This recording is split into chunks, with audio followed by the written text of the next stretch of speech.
Okay, go ahead.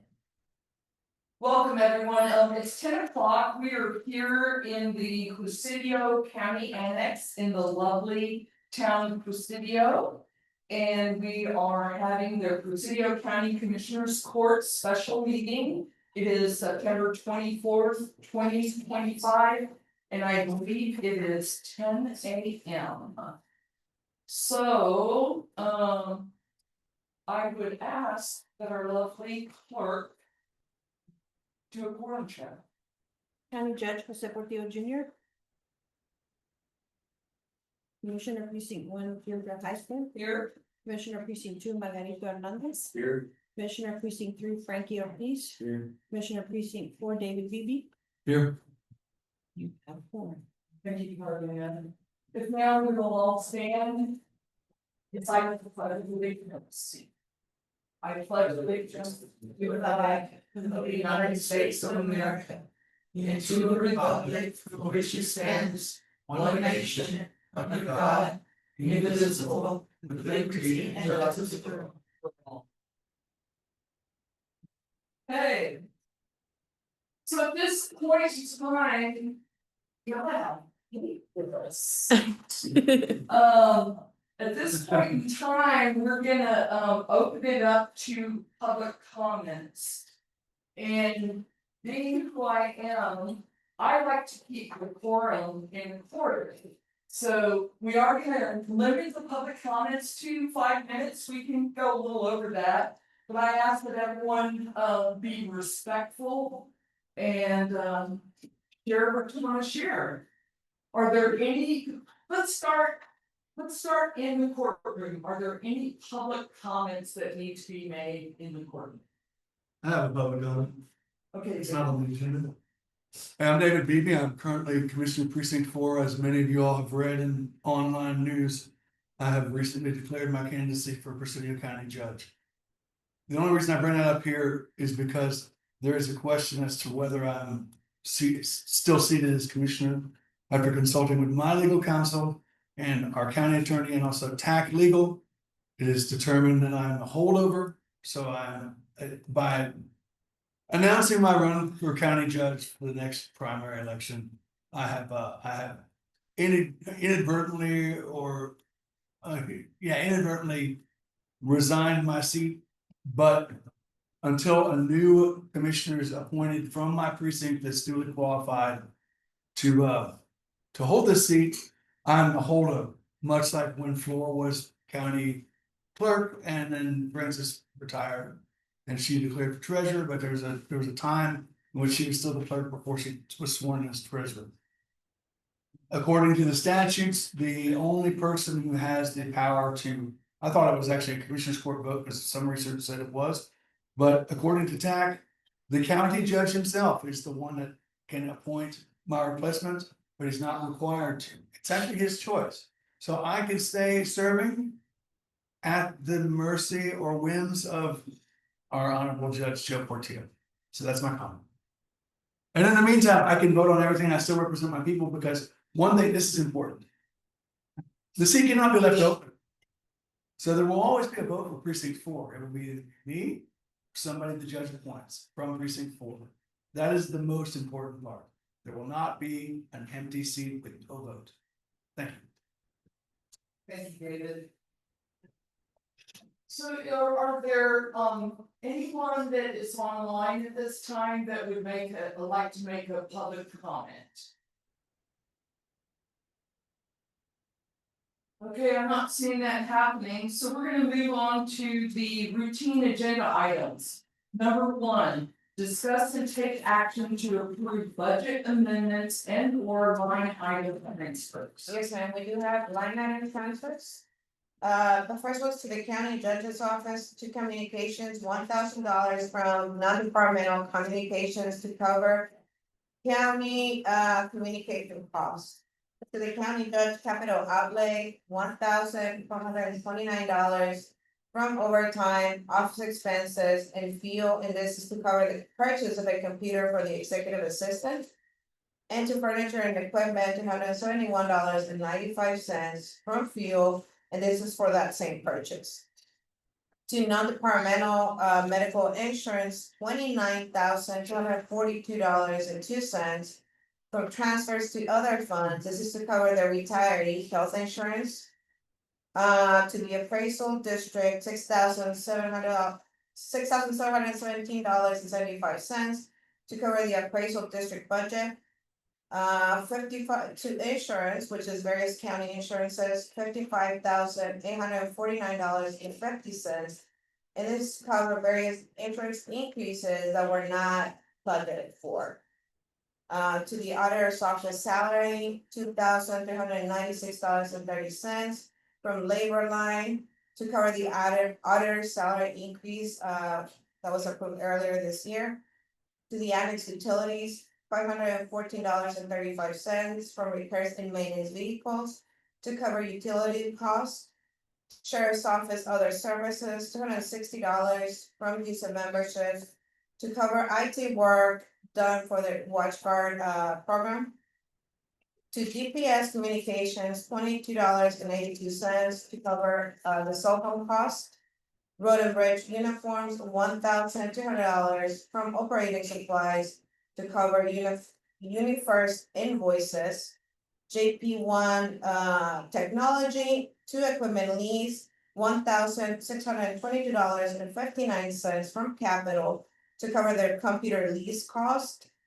To the airport utility Marfa, $1,000 from Utilities Presidio to cover utility costs of the Marfa Airport. And the last one, to the SB 22 prosecutor's office, to other salaries and benefits, $6,093.92 from the salary secretary to this is just an adjustment to balances.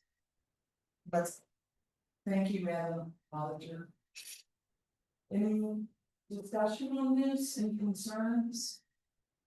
I make a motion, we accept line item transfers as presented by the auditor. We have a motion and we have a second. All those in favor signify by saying aye. Aye. Anyone opposed? Passes unanimously. thank you. And I don't have budget amendments. Thank you so much. So let's move on to routine agenda item number 2. Discuss and take action to approve the treasurer's list of claims and bills. The total, good morning, commissioners, the total amount for the round of bills is $13,024.21. This morning, we did do an adjustment of $4,524 and that's included in that 30. The adjustment is, I didn't. For Teak. What? For Teak, Kevin. for Kevin Teak, Oh, for Kevin the, Teak, yes, yes. for the, at the sheriff. Got it.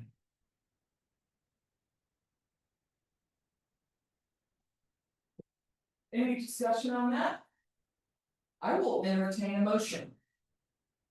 Make the motion, we accept the bills as presented by the treasurer, as presented. We have a motion and a second.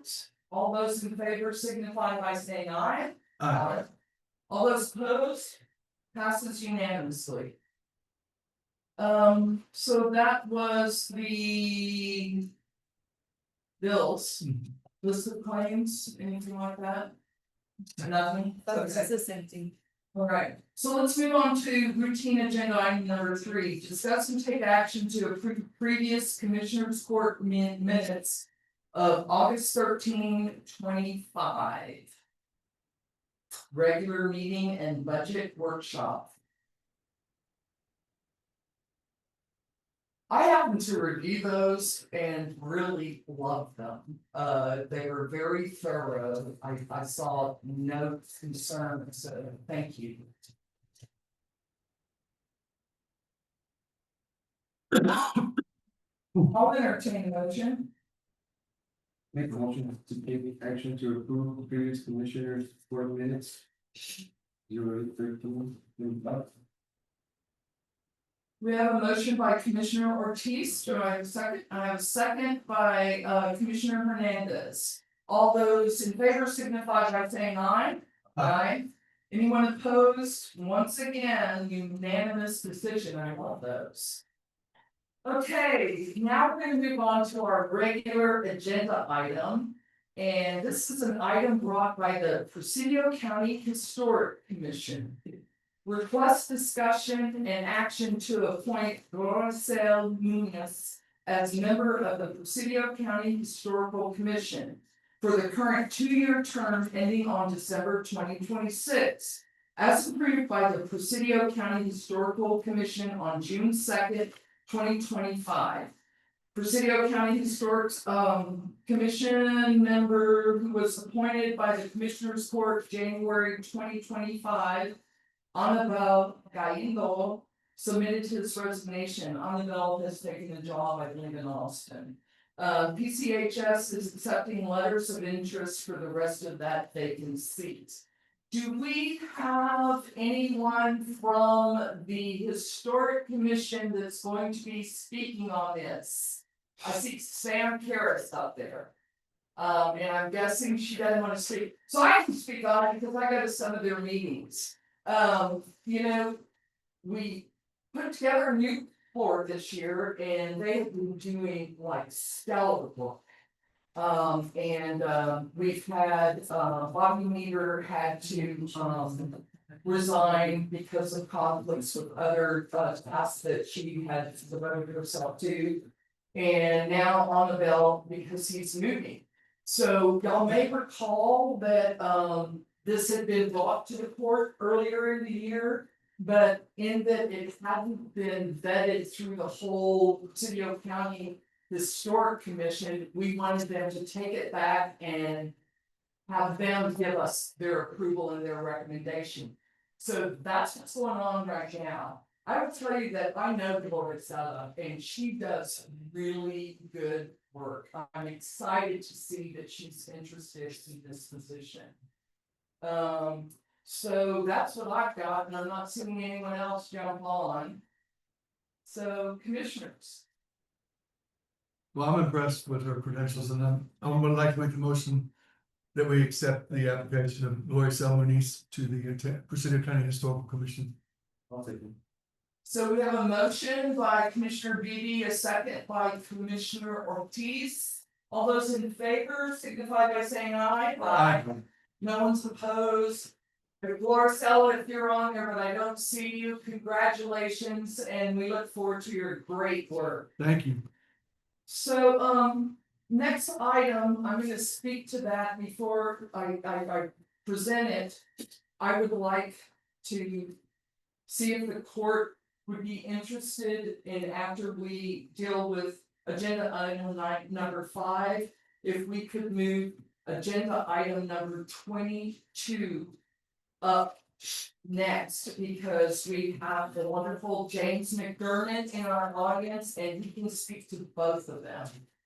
So this is court good for that? Yes, ma'am. I'm That fine way with it. James can get back to his life. Work.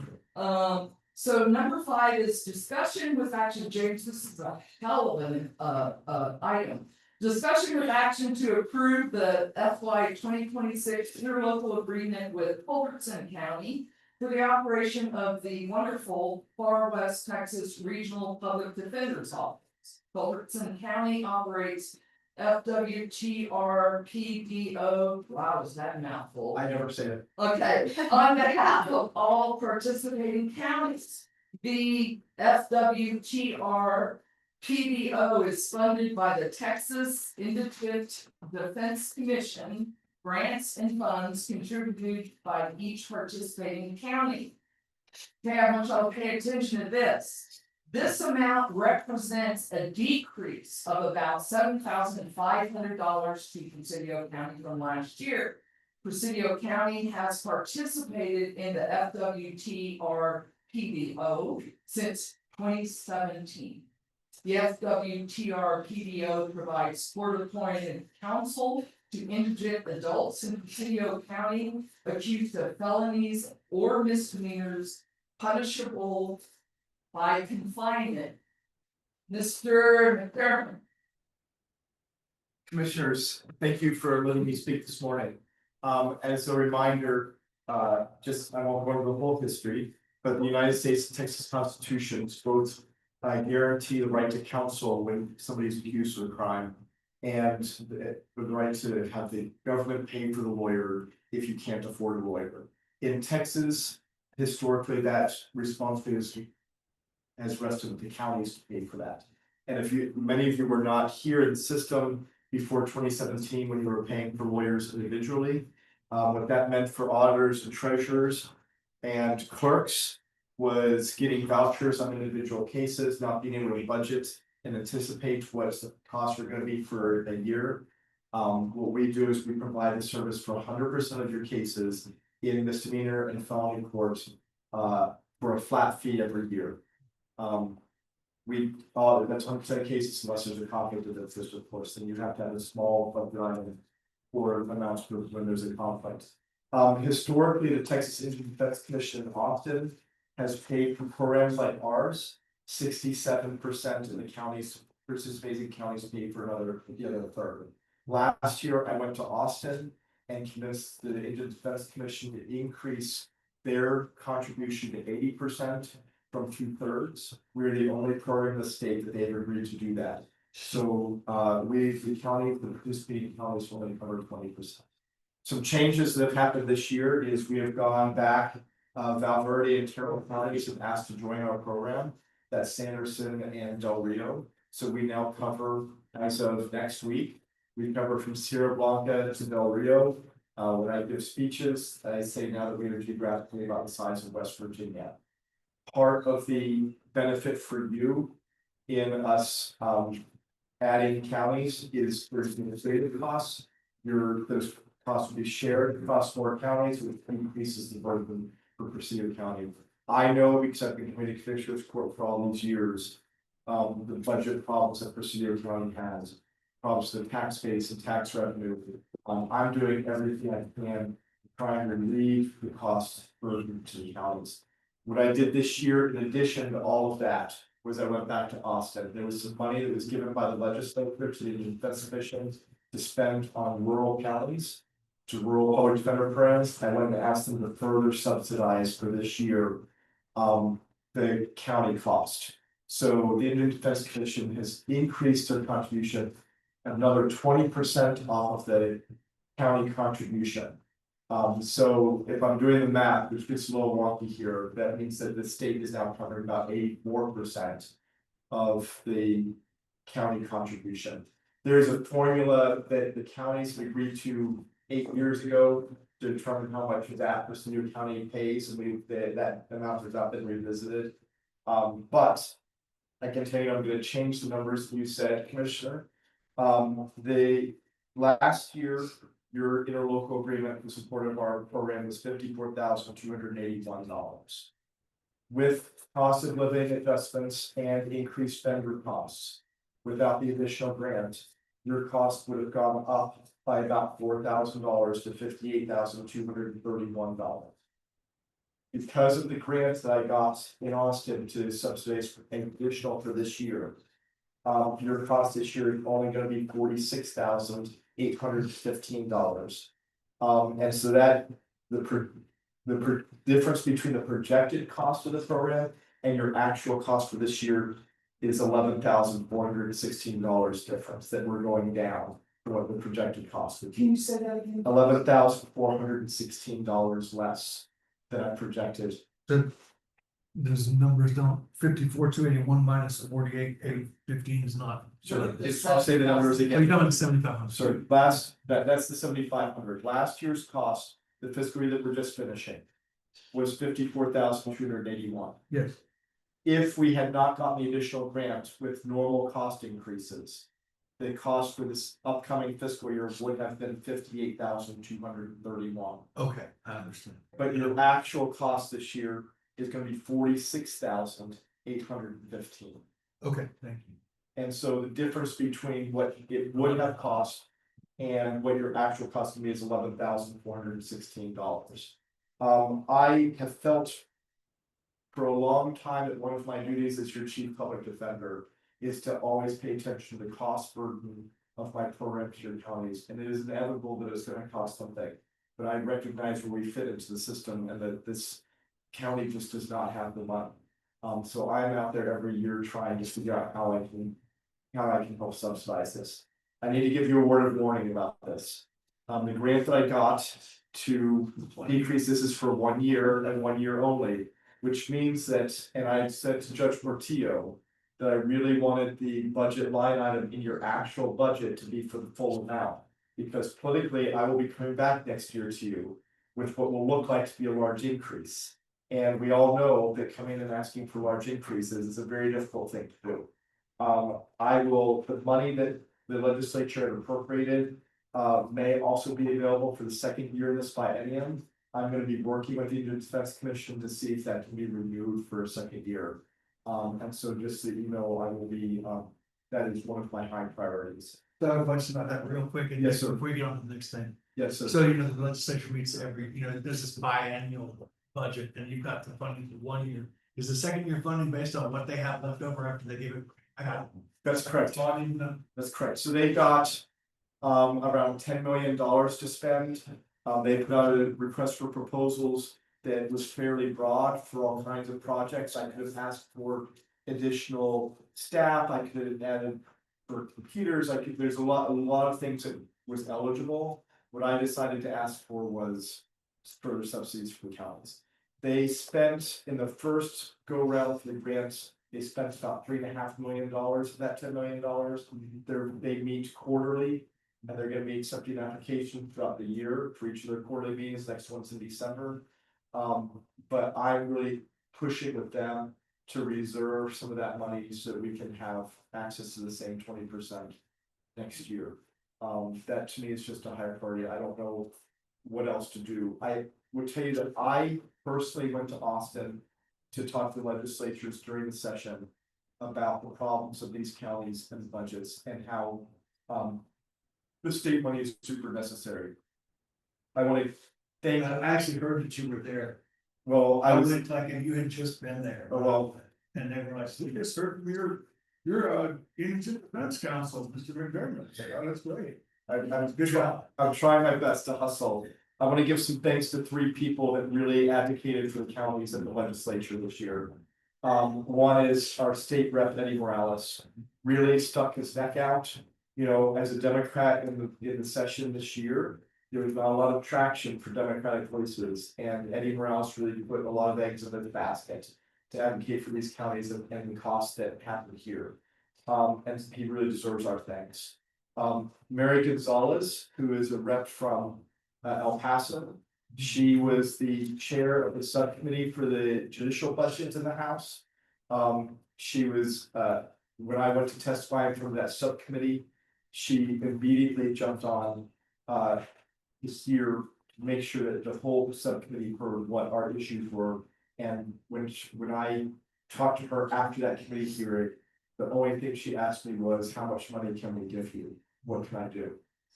So I just want you to know that Mary Gonzalez was really instrumental in this as well, and I think working behind the scenes. And the third one was a senator who's not from the area, who does not have real connection to the area, used to represent in Del Rio, named Pete Flores. He's a Republican. He represents now from Floresville up to Burnett. I spent several hours with him in his office. And he really wanted to figure out how he could help. And has told me that he has an open door from now on to hear about these issues and advocate. And then the Senate Finance Committee meetings or hearings when I testified there, he really honed in on our issues and wanted to make sure they were made at the forefront. I know that the executive director at the Indian Defense Commission, Scott Ehlers, has cared for a long time about our issues, and I really am thankful that you continue to show up and help these counties. So I have presented to Judge Portillo the interlocal agreement for fiscal year 2026 for the Far West Texas Regional Public Defender through Culberson County for $46,815.05. I'm asking for consideration today by Commissioners Court and as briefs, and I'm happy to answer any other questions. I got a couple of questions. If you don't mind, so with the addition of Terrell and Broward counties, they also gonna run all their finances through Culberson County? That's correct. Okay. So our budget now is about $4 million. How much is Culberson County absorbing of their own, like? They just recently cut us a deal on our district judge stuff, right? And so I'm just curious as to, did they do us any additional service? Cause I wanna thank them if they did. So In helping you with this project without passing it on directly to all of us, cause I just need to know for my own. yeah, I'll mention two people in particular, besides Judge Marias, who has been a supporter from the beginning. And deserves all kinds of things. Mhm. Adrian Hinojosa is the treasurer, he's well known here. And so all of our money runs through Culberson County as our fiscal agent. And I would let you know, the way that it works is you pay upfront, so you pay monthly or quarterly, depending on how the treasurer and auditor decide to do that with Culberson County. There's, local agreement says monthly, but it can be arranged quarterly. So that money comes up front, but the Indigent Defense Commissions, these are not actual grants. From the Indigent Commission, it's a reimbursement. So they're putting up the money. So Culberson County pays out, and then they get reimbursed after expenditures. And that is not immediately done, it's done quarterly after Adrian, the treasurer, submits his financial report. And after I submit my progress reports. So there's often after the quarter, another delay of a month or two. For them to get their money, so there's a cash flow burden that they take on. And they don't charge you additional for that. They do not charge us additional for that. It's a huge benefit to all the counties. With the size of our budget, when we started 8 years ago, our budget was about $400,000. Now it's about $4 million, so it's a significant commitment on Culberson County's part to be fiscal agent for my program. And it's work. We got some money from Austin last year as part of that 80% to have a full-time employee in the treasurer's office in Culberson County. His name is Cody Davis. Cody is there to help make sure that our daily finances are running. As you know, we are not Culberson County, like Presidio County, like all our counties, we are not big city counties. We don't have a robust financial system. Which means that outside of payroll, all of the expenses of my office are run through my personal credit card. And that is a burden that I take on. And that means that Cody Davis and Adrian are super instrumental in my financial well-being. Because I have to get my reimbursements done timely. And so we've got a whole machine there that Culberson County is really invested in to make sure it's slow and they flow. And they both deserve, they both deserve our gratitude. I have one more question. It's not about budget, it's about operations. So we have a potentially incoming load of migrants that may be jailed on Class A and B misdemeanors as part of Operation Lone Star. And it hasn't happened yet, so we haven't had to face this burden, but we keep on hearing it's coming. And it's my interest as a former judge that when you have the justice system, you have the interest of people, people have a right to have a speedy trial, but also the public has a right to have a speedy trial, right? To get adjudications finished so that everybody can move on, including the public. And that includes any potential victims or the state has suffered some type of loss, especially in criminal court. So I want to ask about, I know that district court is a different thing because you have a judge and then you have this prosecutor person doing whatever he's doing. But I'm really more asking about Class A and B misdemeanors and how you all approach making sure that your clients get adequate and fair representation, which is your job, obviously. And at the same time, if the cases aren't sitting on our dockets for a long time and robbing the public of their interest in having these cases adjudicated. So there's a balance, and you obviously represent the one side, right? And we have our county attorney who would represent our side. And you all have to work together to make things happen along with the clerk and along with whoever the county judge is. So tell me what your approach is. And because I know in the past we had an issue with getting anything through, and it probably wasn't your issue, because I know you pretty well and you go to work every day. But I just want, give me an update on what's going on with this county in particular. And then also a general update on what your approach is to making sure that everybody gets treated fairly, but things stay moving. Actually, I walk to work, my office is now behind, so everybody knows when I'm going to work, so, so one, I'll say first of all, our ethical duty is to our clients first and foremost. That's correct. So as much as I have a fiscal duty to the county. My overarching ethical duty is to clients, so it's with the client's best interest that is most important. And I'm not gonna speak to any individual case here. I can speak to our general policies and procedures. First off is the appointment system has to function in order for us to be involved. We do not talk to a person until we actually have an appointment order. That appointment order needs to be signed by a judge. And there's a process for an appointment to happen. So there has to be an application for appointment. There's a duty that application is supposed to be made available at magistration. Yes, that's right. And I know that you were a magistrate at some point when you were the JP. You The did whole some time, magistrations. And so it requires, and it does feel like you're moving over me, for sure. So thank you for saying something for this. Something I was like, how did I offend her? So we have had historically a problem here in some quarters at that starting point. We cannot work on a case until we're appointed on it. We can't go in the jail and talk to a person that we're not appointed on already.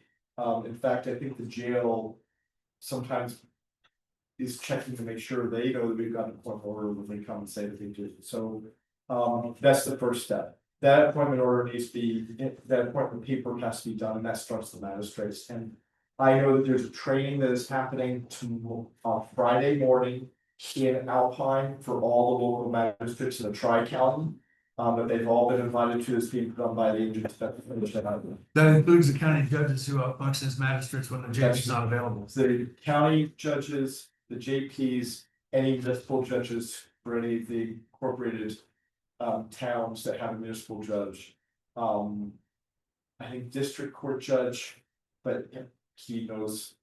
And but it's for anybody who's qualified to be a magistrate, they've been invited to the magistrate training. I will tell you that from my own perspective, that sometimes I think there are delays in Presidio County that are not necessary, and I'm not exactly 100% sure of where they come from. When that paperwork is completed, so that y'all know, I'm not representing somebody who's driving through town in a Ferrari, right? There's financial guidelines that are in the application. And they take into account their assets and everything. The county judge then for misdemeanor is supposed to review the application and determine whether they qualify. We had set up through the district court 5 years ago an electronic automated system to do that, where the magistrate would go onto the computer, fill it out electronically, it would automatically transmit to the judge. It could actually be set up that if they qualified, that the system could automatically determine qualification, make a recommendation, and the judge could just hit a button for the signature. Presidio County for misdemeanors has never been using that portion of the system, so there's a delay for us for paper. So first, yes, ma'am. So and is that okay? Because once I get them in my office, Yes. we immediately get them done. That's right. So, but it's only since we're not doing it like that way, that's why there's a delay? That's right. Oh, If they were done electronically, you would get them, in effect for district courts. After we knew that the system was working and mhm, was screening appropriately, it was appointing automatically. okay, If they qualified financially, it was appointing automatically, the judge authorized a signature. If they, because the only question is finances, there's no yeah. other determination. So if that system was working, you would be able to get it in the computer. It would be able to be approved, and if when that system was working, if a felony court it does, it emails to us immediately. And you can start immediately and save us a few days in jail. Well, I do send them immediately Right. to, Right. Yeah. In the steps of the delays, the difference is that in Alpine, we might be going over to Seattle to talk to a person on administration, it's still happening. Same day, yeah. Well, it might be, Or even while it's even better while it's still happening. but still happening. Because then it's a public hearing. That's right, and so we'll get the appointment orders, see that we've got it. And I've got two of my lawyers here today, Steel Musgrove and Sarah Pretty. And so we've got a system where it comes in, it gets alerted at our front desk. We see what's going on, if we think something is actually happening in this moment, we'll try and get a lawyer over right away, and that happens the same day in Presidio County. Honestly, sometimes a misdemeanor might sit in jail for 15 or 20 days before. And often it happens because your jail staff notices that you're sitting. And your jail And they go staff, all into, yeah. they know the jail staff will actually do the paperwork. I know, they do that, I know. Yes, I know. and they've been very good, when they notice that somebody's sitting in jail, they take care of it, I can only say good things for the jail staff. So is there, I mean, can I, It's good to know. Yeah. would I be able to get with you to see how I can, Absolutely, okay, absolutely. that would be easier on me as well, so. Yeah, and we've talked with the county attorney about this when she first took office. She was interested in this system getting streamlined and happening more quickly. I know that in the last 9 months, there's been occasions where we only found out that somebody was in jail on a misdemeanor after like 28 days. And so that you know, getting a little technical for the law here. A criminal case for misdemeanor doesn't actually start legally until information is filed. Information is the legal document that the county attorney would file with the county clerk. That would then get a cause number to start the case. Under the law, if somebody's in jail on a class B misdemeanor for 15 days or a class A misdemeanor for 30 days. Yeah. And that information is not yet filed, Your base is out. they're entitled to be released from jail right away. That's correct. And so when we've got a class B misdemeanor and we get appointed on day 28, they're already 13 days in jail longer than they should have been. That's right. And so, and I'll tell you, and I know there was a newspaper article in the Sentinel 2 years ago or something, that was talking about some of these delays. Mhm. And I was a little frustrated at the time because when you look at it on paper without knowing how the whole system works, Mhm. it can look like the delay is from my office. Because Sure. you've got a misdemeanor person in jail for 28 days or 35 days or 40 days, and what was the public defender's office doing? When in fact, in several of the cases the newspaper pointed out, we've been appointed on the day before. That we actually got them out, so we'd only been on the case for a day when we got them out, but on paper, they've been in, or in fact, they've been in jail for 35 days. Does that answer your question, Commissioner? It does, and that's all the questions I have. I'm really thankful for that you shared that with me, because Yeah, I me didn't know too. about the electronic system. I didn't know about that either. That came in since I was JP, after I became That was JP. correct, it was after you were off the bench. And that's a really good idea. Cause I mean, when I was JP, I used to do magistrations, and I had indigent defense paperwork. I would be like, I need a copy of this now, and I'd walk it directly over to the clerk's office at that moment, so it couldn't stay in my briefcase for even a second. Right, and that part didn't matter, what mattered was the county judge signing it, because you couldn't do the appointment. Well, that, The other thing that matters to me on that is that. It's not just a public interest in the cases moving, there's an actual cost involved. It costs the county money for somebody to sit in jail. And when we've set up this system and it was working really well, and I won't get into the reasons why it's not working right now in Brewster County, but when it was working really well in Brewster County. We estimated that the savings to jail costs for Brewster County every year were somewhere between $250,000 and $400,000 because we want to get the above jail faster. And that makes a difference for budgets.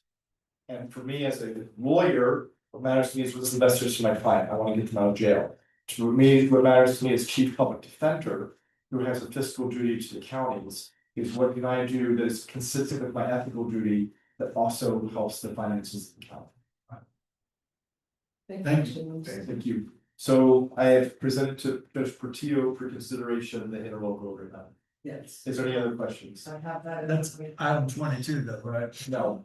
No, this is. So that's the, that's it. Five. I'm sorry. James, I just want to thank you for being such a rock star and working so hard to create these savings for us, because we do need them. I know how hard you worked, so I just want to sincerely say thank you for me. Is there any discussion or can I entertain a motion from the court? I'll make a motion. Just gotta get the word. I move to approve the FY 2026 interlocal agreement with Culbertson County for the operation of the Far West Texas Regional, I love that it's all spelled out. Far West Texas Regional Public Defender's Office. We have a motion and a second by Commissioner Hernandez. Any discussion? All those in favor, please signify by saying aye. Aye, anyone opposed? I have one question, James. I do see this interlocal agreement. Does that need to be signed today and you need to take it back with you or? Be signed at any time now. I need to go to, I will take the collection of interlocal agreements from all the counties, Commissioner's Court and Culbertson. I think by vote today, the treasurer and the auditor are now authorized to do what they need to do to start the fiscal year. And so I'm not really worried about the timing of the pieces now. What matters to me was the votes. And if I'm wrong on that, I'm sure Flora will corner me and tell me that's not wrong. She's gonna be for a long time. Thank you, James. So right now, what we're gonna do is we're gonna shape shift and we're gonna run to item number 22. Which is discussion with action to adopt the FY 2026 Texas Indigent Defense Commission Formula Grant Resolution. We have an attachment in the drive that kind of explained all this. But we have James to articulate it even better. Thank you. Is separate from my program. There's money from the Texas Indigent Defense Commission that goes to every county based on formula.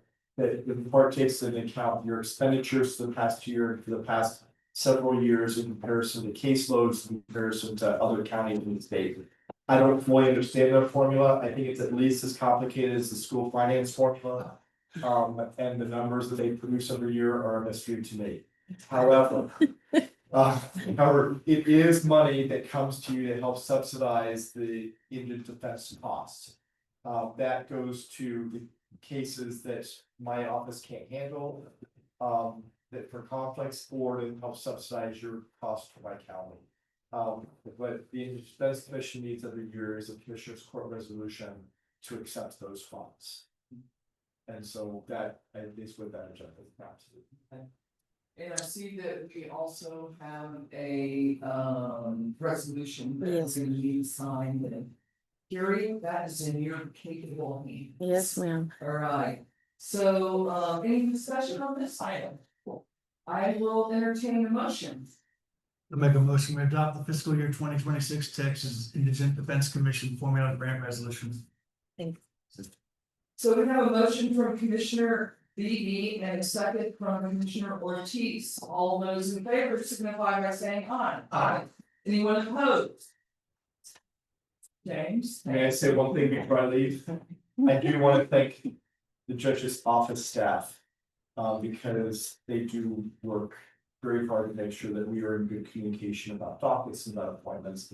I did not say that when I was up here before, but I do want. Thank you. We appreciate that. Thank you, Read Carrie. my multiple personalities. You made the excuse of thanks, nice of me, Tom.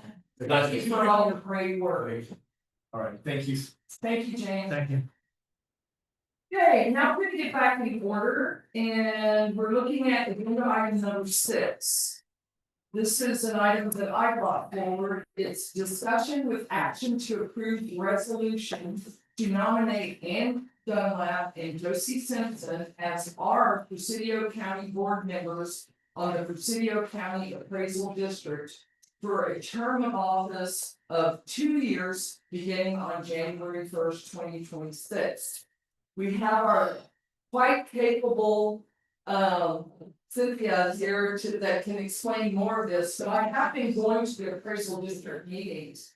And I have actually witnessed Ann Dunlap and Josie Simpson. And they do a really good job, they're very knowledgeable, they have historical context. In order to represent us on the board. Now, I will say that you heard me say it's a term for 2 years. I have a hard time talking Josie Simpson into being on this nomination resolution.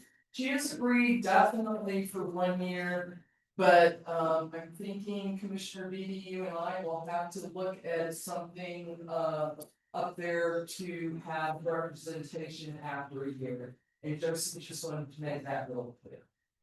So any discussion on this item? Cynthia, do you have anything to add? No, I don't, just that this year is election year, and so they'll serve for 2 years, 2026 and 2027. And they've been very supportive of the district and have attended all their meetings, and so they've been as a representation. I think so too. I think so, so I like the meetings I've been to, have been run very well, I want to compliment your office for that. And the board does seem to be very engaged and understand what's going on, which is also very, obviously very important, that's their role. But it takes y'all's cooperation to make those meetings run, where everybody understands what's going on, so I want to compliment you for that. Thank you so much. I want to make a motion that we accept, or that we nominate, excuse me, get this the right, say this the right way. That we approve the resolution to nominate Andy Dunlop and Josie Simpson as our Presidio County Board members of the Presidio County Appraisal District for a term of office for 2 years, beginning on January 1st, 2026. We have a motion from Commissioner Beatty, a second from Commissioner Ortiz. Any further discussion needed? I just have a Hello, quick, Karina. I just have a quick question. Right, This is okay, right? The presiding officer of tax unit, since we're the Presidio County. Yes. That's fine, that's good, okay, I just don't remember seeing that, I mean, I haven't done it in a couple of years, so. Sample that we send out. Okay, You're but we more can use welcome that, to use okay, it. okay, I was just making sure.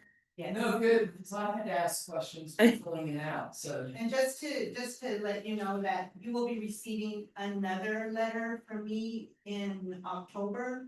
Where you will be applying your votes Mhm. that I sent to you. Yes, ma'am, I remember That's that. the nomination, Exactly, it's time to vote. yes. Right. Okay, So when you send those letters, you send them to the Presidio County judge? yes, I did. Can the commissioner ask to be copied on that? I have to be copied on. Okay, I will make. I sure just, that- I just love going to y'all's meetings and staying up on all that. Yeah, that'll be fine. So we have a motion, we have a second, and we've had discussion. Anyone, let's go ahead and vote. All those in favor signify by saying aye. Aye. Anyone opposed? That passes unanimously.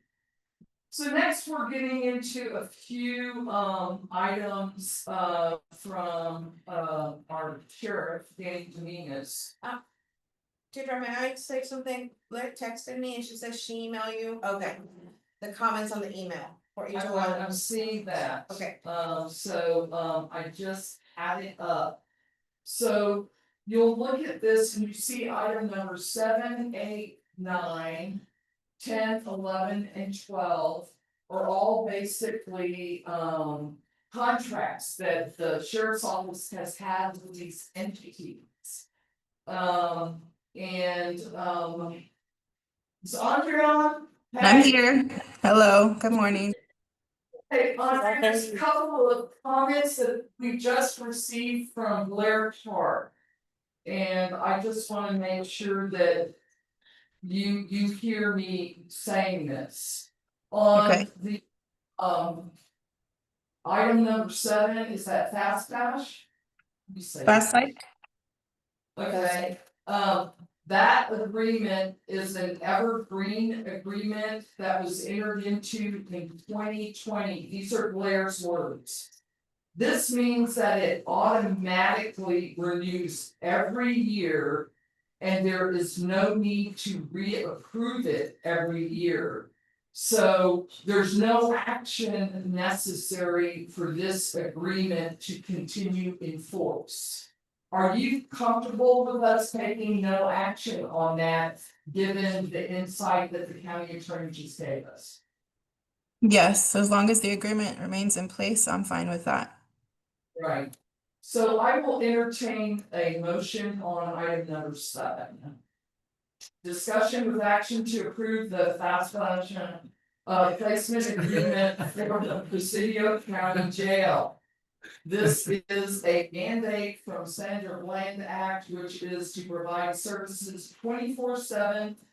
Telemental and telemedical health services. And I believe everyone here heard what I just read from our county attorney. So I would welcome a motion. Well, I mean, it's the same agreement, so you don't have to renew it, but you can, right? I'll let somebody else make a motion, how about that? I'll make the motion because that's why I wanted to have the conversation with Andrea first. In that we just got clarification that it automatically renews, you know, we're all learning things daily, y'all. So, I would like to make a motion that we take no action on item 7 with the understanding that it truly does renew. Sure. Then we have, so I have a motion, I have a second from Commissioner Ortiz, or no, Hernandez, sorry. All those in favor signify by saying aye. Aye. Anyone opposed? That passes unanimously. So next we go to item number 8, which is the Bravo Clinic. And our county attorney did review that. Discussion with action to approve agreement with Bravo Clinic to provide primary medical care services to inmates of the Presidio County Jail. And the comments from the county attorney is obviously that the contract is fine. It's the same as 7. Well, it's not the 8. same, it's actually different contract for a different service, but it's the same. We're talking about the same type of stuff, it's for inmate care from jail, but it's medical care. So I don't do it again. No, this one has. That's Neon. But the county attorney's reviewed it, she said it's okay by her. The But sheriff's I office, actually don't think it's the same, because this one says it's primary medical. that's right, care it's not the versus same, it's the tele- same type of service, but it's Right. not the same service, it's not the same contract. It's a different item, it needs to be passed because the sheriff submitted it and wants it. And the county attorney said it's good, and unless anybody has an objection, we should pass it and not take no action. So I'm gonna make a motion to pass this. We have a motion, is there a second? We have a motion from Commissioner Beebe, a second from Commissioner Ortiz, all those in favor signify by saying aye. Aye. Okay, we're moving to agenda item number 9, and once again, comments from our county attorney. This agreement is fine, just like the last one. So discussion with action on an interlocal agreement between Hudspeth County and Presidio County regarding the housing of Presidio County prisoners in Hudspeth County Jail.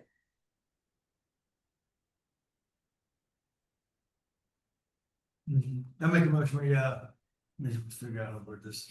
We approve the interlocal agreement between Hudspeth County and Presidio County regarding the housing of Presidio County prisoners in the Hudspeth County Jail.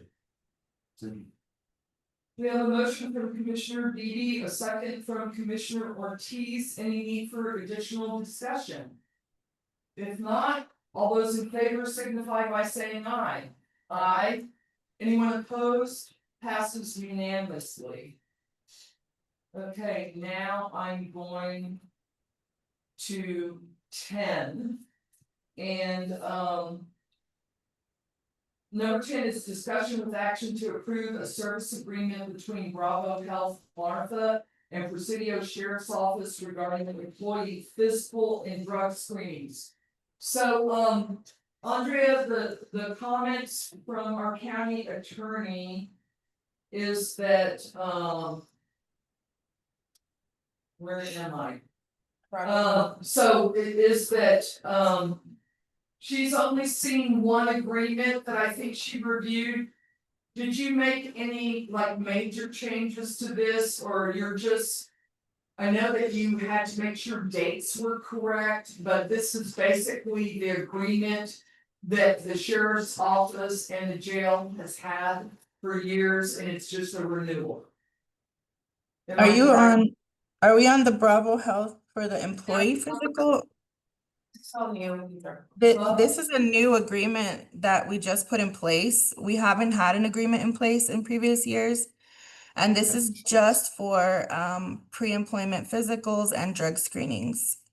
And this also guarantees that we will receive a lower rate. Instead of, I think it's what, $140, we get it at a $75 rate.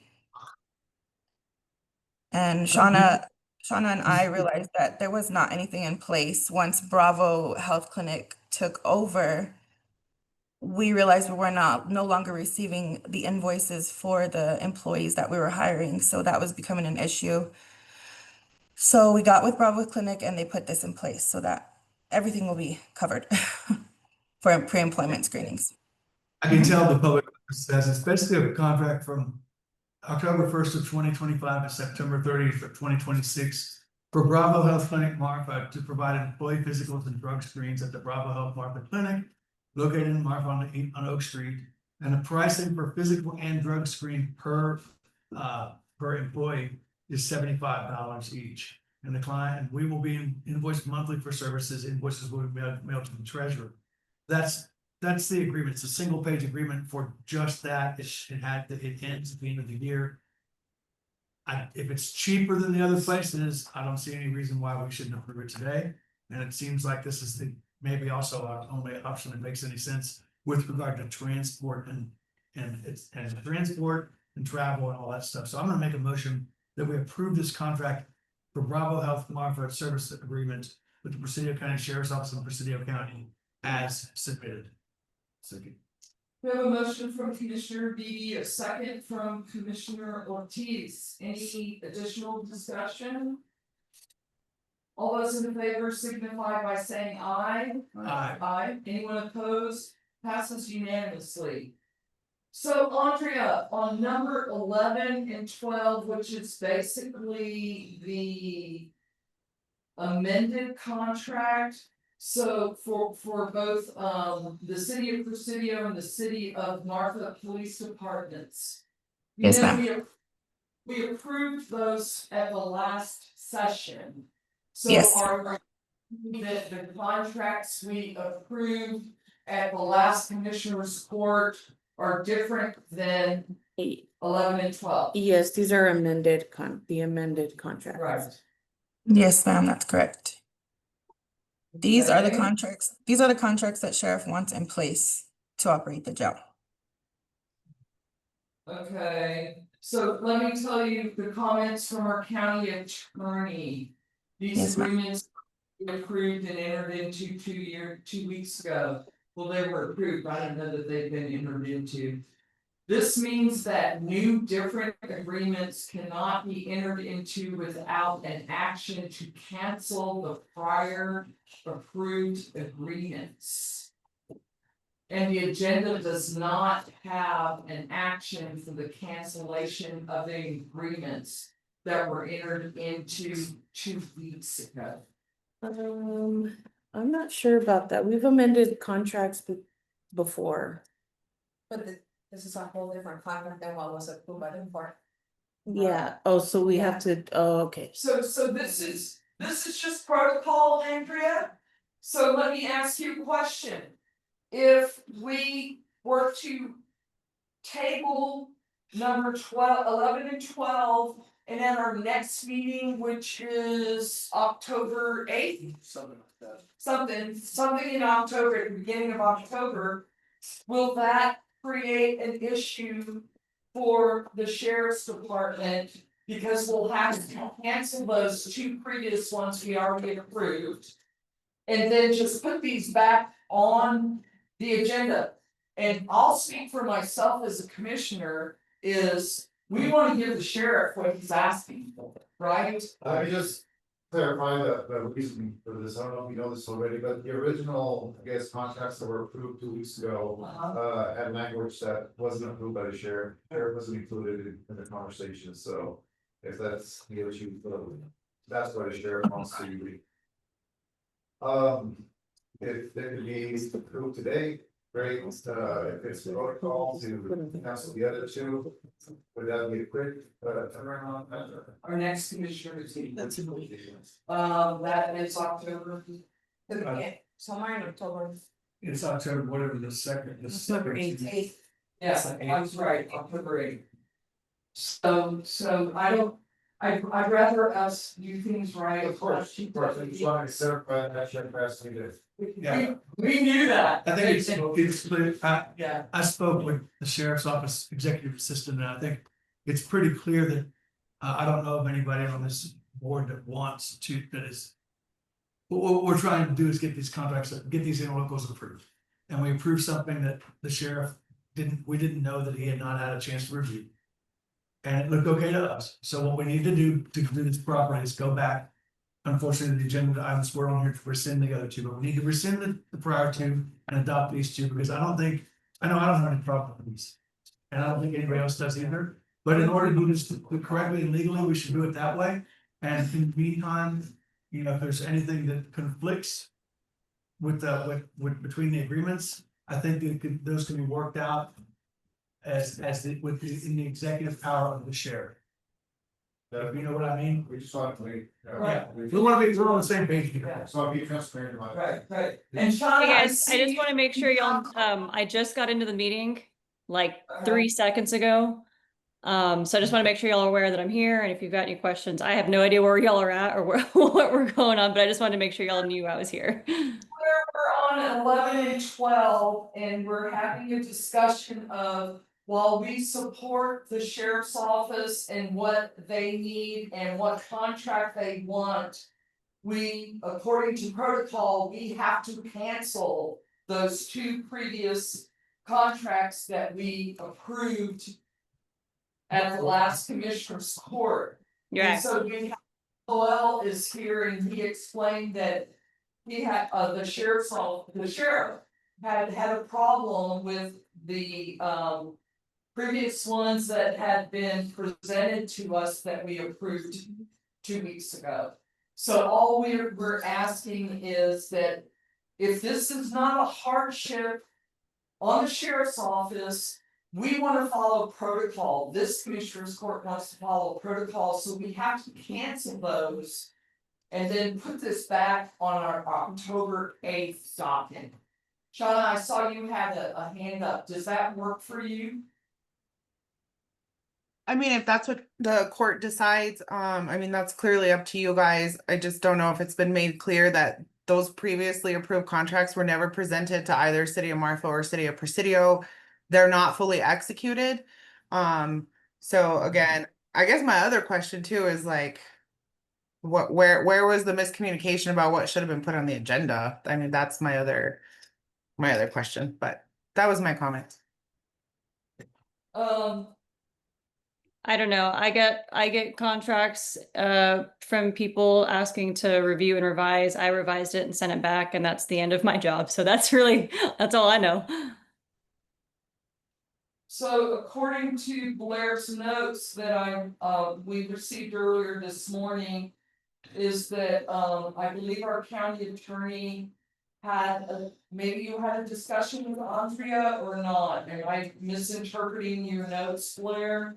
You said, I did tell the jail that the cancellation of prior approved versions would have to be added to the agenda before new versions could be approved. Yeah, that's correct. I said if there was a problem with the prior versions and they wanted to do amended versions or new versions of the contract, since they were already entered into, that there would have to be an additional agenda item placed on the agenda that calls first for the cancellation of the prior and then the entry into the new ones. Okay, so hopefully Sean, that answers your question of where the breakdown in communication might have happened. But I just want to say, we are all human. You know, we're doing the best we can with what we've got. I, as a commissioner, want to make sure we follow protocol and we don't compromise the position of the county. That's all I want.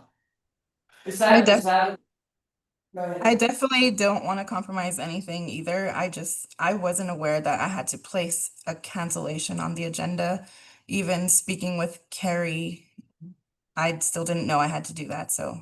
Spoke with me and I did ask Alicia, how do we do it? Do I just put amended? And I was told just to amend it, so I didn't know about a cancellation. I don't want to do the blame game because No. Oh, no, I just wanted to say she did come and ask me and I wasn't sure, so we were, Yeah. it's something new, so. and I appreciate I that. mean, for questions like that, she should refer to our county attorney. to Okay. answer those type of Okay, questions. yeah. So Andre, did you get that? That really, we're trying to, and this may be a new dance, but we're really trying to make sure that we honor the office of county attorney. And make sure that when we have those kind of questions, that we do just touch base with Blair. So no harm, no foul. If you're good with us tabling these 2 agenda items and putting the cancellation and these 2 agenda items on for October 8th. That's what I'm getting the feeling that's what we'd like to do. Yeah, and my question is, could it be on the same meeting, Yes. cancellation and? Yes, I'll put it both on right before. The cancellation will be there and then bam, bam. And I'll make a statement as a non-attorney, but someone who understands how contracts tend to work. Since the 2 cities have not entered into their side of these contracts, it would be my understanding as a reasonable individual to believe that the old contract carry over as written until a new contract is adopted by both sides. So with regard to what happens to prisoners between October 1st and October 8th, I believe they'd be subject to one of 2 things or both. Either the old contract carrying over until a new one is adopted, or the whim and will of the executive in charge of the department that is administering and honoring the contract. So that actually depends on what the original, like last year's contract states, whether it allows for automatic renewals or not. If it doesn't, then it'll just terminate and there will be no contract between October 1st and October 8th, in which case it will be up to the sheriff whether or not to accept Class C inmates, and that would be totally within his discretion. But there just wouldn't be a contract that covered the terms of those inmates for that time period until the new contract is brought into place. But if the prior contract from last year does call for automatic renewal, then it'll carry over until a new contract is brought into place. But I will say, because we signed the contract, it doesn't mean it's not enforceable. It's only not enforceable against the cities. It's still enforceable against the county because we've entered into the contract for the new one, which is why we have to cancel it first. I do wanna clarify that Monday. Well, can you, people online don't know who you are and what you're. I guess right now, take off my hat for the bridge at city council. Monday, this was presented to us and we did approve it. We did not know that there was a problem, but I'll report back. Did you get that, Shauna and Andrea and Blair? That I don't know which version was approved by the city. The city has the version that the sheriff wants in place. Okay. So we have 2 competing contracts, really. One of them has been, one version's been approved by the county, which means that one's going to be enforceable against the county. One has been approved by the city, which that means that version will be enforceable against the city until one side cancels and then enters into the other. So can you put that in layman's terms? So I'm looking at 11 and 12. And let's go to Presidio Police Department, since City Councilwoman Bianca just spoke on that. They approved that on Monday, and apparently that was the version that Sheriff Dominguez wanted, right? Not the one necessarily that we approved the previous week.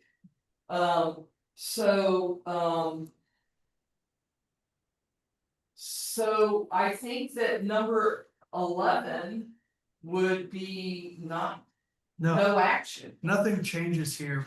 No, I mean, nothing changes. It still has to be canceled first. Until next time, rescind the contracts, item 1 and 2, adopt Danny Dominguez's approved contracts 3 and 4, end of story. Okay. Yeah. So I'll take, thank you, Bianca, for sharing. Yeah, I think if it was brought as an amendment, we could go ahead and approve them now, but because it's a whole new version of a contract, You have to cancel the first one first before you enter into the new one. I make a motion, we postpone these two items until the next meeting with the understanding that we're gonna rescind the previous contracts. Just that's just a verbal understanding, that's the motion I make.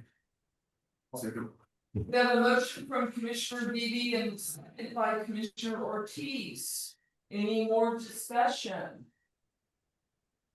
All those in favor signify by saying aye. Anyone opposed, I'd say no. Passes unanimously. Thank you, Andrea. Thank you, Blair. Thank you, Shauna. I know that y'all are also zooming on another meeting, so best of luck with that. So let's move on to items number 13, item brought by Alicia Sanchez, Presidio County Auditor. Discussion with action to approve a new Presidio County capital assets policy. Correct, you should have that on your drive, so I'm presenting this new Presidio County fixed asset policy. This will change our capitalization thresholds from $500 to $5,000. The policy is very self-explanatory, it's an accounting policy. My office is in charge of implementing all processes and procedures for the capital assets. However, the treasurer's office is in charge of following those procedures and ensuring that every asset for Presidio County is accounted for. I then modified the forms that were used for disposal, salvage, and to transfer to other departments. And they're attached to the policy. As the policy says, Presidio County. The Presidio County assets are property of the taxpayers of Presidio County, and the county has a responsibility to keep track of every asset we purchase. Again, this is an accounting policy, I will be implementing it, and the treasurer will be doing the work pretty much. That's because the court decided that capital assets were to stay in that office. So unfortunately for her, I will be having pretty much to tell her how to do it, and she will have to do it. Do y'all recall when we decided that, I believe Alicia's office had asked for another position? And then, Judge Portillo tried to put it back in Bonnie Kimball's court and receive an order? And we all approved that. I just want to know, and I want her to get her the assistant. I just want to make that clear. I know. Yeah. What? I wanted her to get that assistant. So did I, Yeah. We all did. we all did, really. We all did. So now basically, I got to review this. It was a great read. Yeah.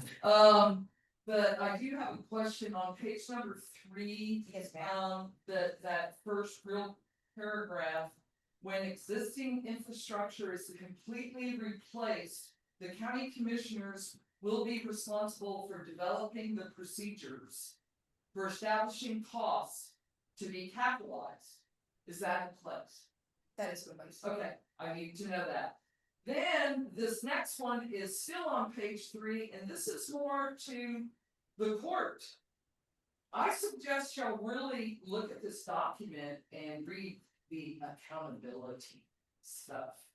Because that a lot falls on commissioners' shoulders, especially if you're leaving office. And you might have aspects that you're responsible to. And I'm one that tries to do my homework, but I think it's important that I've noticed that the auditor and the treasurer are working real hard to get a hold on our assets. And to do the right thing, to keep us accountable to our future audits, I would suspect. So I think it's real important that we as commissioners don't just see this as a document to be filed away, because you need to read page 3, the accountability portion. Yes, accountability for all elected officials, when you come into office every year, you will get a list of your inventory, you should make sure that's all in there at the end of the year. We'll be doing the treasurer's office will be doing an inventory along with you to make sure those assets are still in play. Or have changed offices and you have the supporting documentation for those switches. So I only have a question about, and like this contract, this document reminds me of why we really should have funded your assistant. Not that I needed a reminder, but it just emphasizes why we should have done that. But we have we have these, you got three categories. You have inventory that's under $500, and that's considered to be sort of inventory that's you're gonna process through, like Right. paper, pens, printers that are cheap, that are gonna last 2 years, whatever. And then you have fixed assets between $500 and $5,000, which are things like computers and other items like that, which are gonna be tracked, correct? Yes, Labeled and tracked, yes. right? And those things have a lifespan of whatever, 5 years or something. 1 year from 1 year to. 1 year, 5 years, presumed lifespan of around 5 years. Yes, But those are fixed assets. And then, of course, we have our capital assets like this building, that building, vehicles, and those are things that are over $5,000. So we have 3 separate categories. To be clear to the public, things under $500, we're not gonna tag no matter what they are. They're sort of tracked, but the expectation is for the department heads to manage them like they do and to go through them and then to replenish them as needed through their budgets. Okay. Now we have fixed assets. Those things, 1 year to 5 years, maybe if you're lucky, you get 10 years out of something like a desk or something like that, that's under $5,000. Those fixed assets will be tracked by the auditor's office, by the treasurer's office. by the fixed assets. All Okay. assets will be tracked All by assets, by okay. the And treasurer. they're gonna be tagged by RCI. And every year we're gonna go through and take inventory with the department heads and all that stuff. Those are tracked. And the capital assets are also not necessarily tagged, because you might not put a tag on that building. But those will also be tracked. Capital assets will be tracked, will be named, listed. There'll be some type of reference number, I'm sure. There We might do not be a have- physical tag, but there'll be a reference number. Right, And then those will be tracked through the treasurer's office as well, and tracked by RCI or not. yes, to all our assets, whether they're the under $500 now, they'll be entered in RCI. So we do have to keep track of those, that's real property. Even under $500? So we can. Why- Yes, we why want would to, we? but we're not gonna do that, we're just I gonna. was do just saying, capital, that seems like a lot more work than we need for fixed things that are assets. inventory. Right, if we wanted to use the system that way, we could. However, we're just gonna do it the same way we have it right now, which is, updating it. Which is our fixed assets and our real property. I'm gonna make an argument as, you're doing what I want you to do anyway right now, and this is where we're moving. But I wanna make an argument to the public as to why, like, when I was a businessman and I had a restaurant and a bar. My inventory would fluctuate, would go up and down. Once a year, I was required to count it all. At the end of the year, I would run it down to as little as I could and count it, and that's what I paid taxes on, right? We don't pay taxes, right? We collect taxes, don't pay it. But in the general course of running my business, my inventory would go up and down. But if you took an average day, my inventory would probably be somewhere along an average. And that would pretty much be within a range of 20% here, plus or minus. And so it's an arbitrary number, really, because one day, on a Monday, you might have this much stuff in the fridge that you're ready to sell. And by Friday, by Thursday, you might have this much stuff. Then you bump up again, Friday, have this much, Saturday, have this much stuff. But on the all, it's just sort of like a regular wave. And as long as that stays the same, your value of your assets is really not increasing or decreasing by any real important material amount. And so tracking little tiny things like this stuff, it's just like, we can do that. We could drive ourselves absolutely insane for the purpose of this. Like, I want to make sure that we don't get too bogged down in, like, we should attack this, but the path to success is to not go too deep in the weeds with anything that's really actually not worth anything once you buy it. Because once this leaves Office Depot, this is trash in the street, right? So that's my point. Just want to make that point. That's where I stand on it. So I have a question. when I came into office, and Blair can probably speak to this better than anyone. We got like, this office has property and assets that you're responsible for.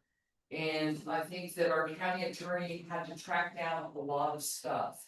So my question is, are we going to be doing annual asset inventory and get back online so that we truly know what we have and where it is? Yes, ma'am, that's part of the policy, annual inventory And that falls on on the treasurer's office. well, welcome to the treasurer. I'm actually learning a lot. I had a meeting with RCI yesterday for about an hour.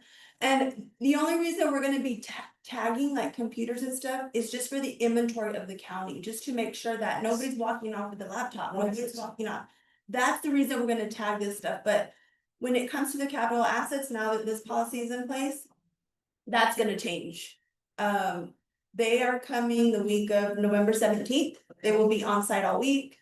I need to email them. There's a list of stuff that I need to give them, contacts of people, contacts of, information of supervisors that, but I will be around with them. So do you see, they're gonna have tags, they're gonna have shirts that says RCI. Anything they need, they're gonna try the supervisor first. Like they'll try Ruben's number first. If they cannot get a hold of Ruben, then they'll contact me. And then I will, we'll go from there. But that is the week where they're gonna come in, hit it hard, but yes, like anything under these Chromebooks, they will be tagged, but just for inventory purposes. Yes, It's more just than to show inventory. what the offices have. More than inventories and counting purposes, you do have to keep track of what we spend and how we spend it. So as a former state employee, we had to do this every year. And I'm really comfortable with it, but I do wanna, just as a side note, I have to get the property inventory. All of the north part, cause I have to inventory that before October 1st. Some of y'all may not realize when we decided to defund the north part. That has fallen on the shoulders of Alicia, of Florcita and myself to get. Well, and actually the county judge, honestly, it's also his duty. Well, yeah. That's a fact. That's not me saying that, that's a fact. Well, I'm just speaking to what we're doing so that people can be informed that, we're changing electricity, we're changing water. We're having to identify so many different issues, so, I just want to say, I need that inventory because TikTok things are happening quick. So, I will entertain a motion on number 13, please. Or is that for? Make a motion to approve a new casino county capital asset policy. No. Second. We have a motion from Commissioner Ortiz and a second from Commissioner Hernandez. Any discussion? All those in favor signify by saying aye. Aye. Anyone opposed? That passes unanimously. So number 14, again by our Presidio County Auditor, discussion of action to approve a victims assistant coordinator position for the county attorney's office to be paid by SB 22 funds. This position is contingent on grant funds being available, and boy, do we need to read that one. Yeah. Yeah, I asked Alicia to put this on for me, since I wasn't gonna be here, and it was frankly, it was her idea. The VOCA grant is one of those grants that they don't tell you until after the fact, whether you've gotten the award. And obviously our fiscal year is coming up very, very soon.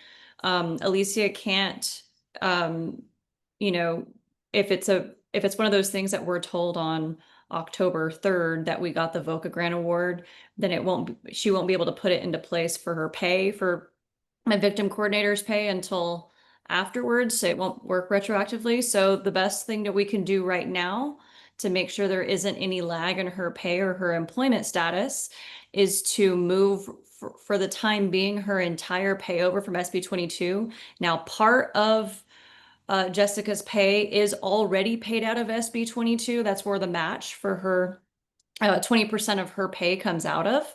This would just move the remaining 80% there unless and until we receive word from the VOCA grant. And sorry, Alicia, I didn't mean to talk over you. I see you up there. So yeah, that's exactly what we're doing. The state hasn't come back and told us that the VOCA grant is approved yet. The current grant ends 9/30 of this year. So unless we have some way to pay Jessica, we would have to let her go. And then, maybe hire her back once the grant is approved. Blair, through the SB 22, is allowed to hire a VOCA assistant that will be paid in full by the grant. Obviously, benefits are not paid by the grant, that will be coming out of her office, but because she has this grant, she does have the funds available. The state not letting us know in time just creates this issue right now. So preemptively, maybe we'll get a notice that the grant is approved next week and I can bring it back to commissioners the next meeting, but for the moment, the time being, we do have to, if we wanna keep Jessica on board, we do have to. We're approve this changing her position. title so we can pay her differently, is that what? No, No. it's your title. SB 22 does not have a VOCA assistant coordinator position, so we'll be creating this position in the SB 22 grant. Okay, right. Yeah, I think right now under the SB 22 grant budget, it's just called other salary because it was a match. So it would be within the budget for the SB 22 budget, it would be creating a separate line item that says victim assistant coordinator. Okay, And Alicia, just do you remember last year around when the state finally let us know about like this year's VOCA grant, like the timing of it? It's from August, we knew by this point. Okay. And I know, I mean, I got a letter back in May that we were number 5 on the priority list for receiving VOCA funds, which is very high on the list. They can usually fund about, 20-ish or so based on the amount of funds. So the only way we wouldn't get this grant is if the federal government decided to completely defund the VOCA grant program in the nation. And not gonna put it past our current administration, but that would be the only way we don't get the grant at this point. Yes, and I did call them and they're still looking at them, so they don't have an answer as to when they're gonna approve them. Okay, well, I think this position is valuable enough that I'm gonna make the motion that we approve a victims assistance coordinator position for the county attorney's office to be paid from SB 22 funds. We have a motion from Commissioner Beatty, a second from Commissioner Ortiz. All those in favor signify by saying aye. Aye. Aye. Anyone opposed? Motion passes unanimously. Thank y'all. Next, thank you, Blair. We're moving to item number 15, which is brought forth by our Presidio County Treasurer, Joacita Zubia. Discussion with action to approve the workers' compensation renewal coverage with the Texas Association of Counties Risk Management Pool for January 1st through January 1st, 2026 through January 1st, 2027. Correct, so this policy works off of calendar year, not fiscal year, so I'm having to get a little bit used to that. But no issue, we looked at the numbers, the amounts that you do see for the employees. Those have the raise in them for fiscal year.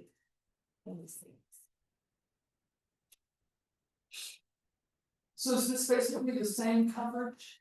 Yes, it's the same coverage for workers' comp, nothing has changed. Okay. But every year we have to do the renewal, so these are just estimated numbers, and then next year they'll send the actual, then I have to send them the actual numbers that we actually paid out, and then we'll see then if we're gonna get a credit or if we need to pay out a little more. So this is just basically housekeeping to renew that. System. I'll entertain a motion. Make a motion to approve the workers' compensation renewal coverage with Texas Association of Counties Risk Management Pool for January 1st, 2026 through January 1st of 2027. We have a motion from Commissioner Ortiz, a second from Commissioner Hernandez. Any need for additional discussion? All those in favor signify by saying aye. Aye. Anyone opposed? Number 15 passes unanimously. Madam Treasurer, I believe you're gonna be up for number 16 also. Discussion with action to approve the continued participation in the opioid settlement. The resolution was adopted and signed in October of 2021. So the reason I added this on here is because the. For us to participate in the opioid settlement, we don't have to bring it to Commissioners Court. I just kind of go onto Google Docs to do it. But I wanted commissioners to know, because I know we have a new court, where this money comes from and. It's not a lot of money. We receive maybe $200. I believe the last check we received was like $243. That money we can't just use in anything. We have to use it towards letting the public know about opioids and what they can do if they do have an addiction. Awareness for that. The resolution and the reason that we don't need to do doesn't have to come through Commissioner's Court is for the participation is because there was an actual resolution signed in 2021. This is up to the court if they want to continue participation. There is money in Region 14 to use, but you have to apply for it just like a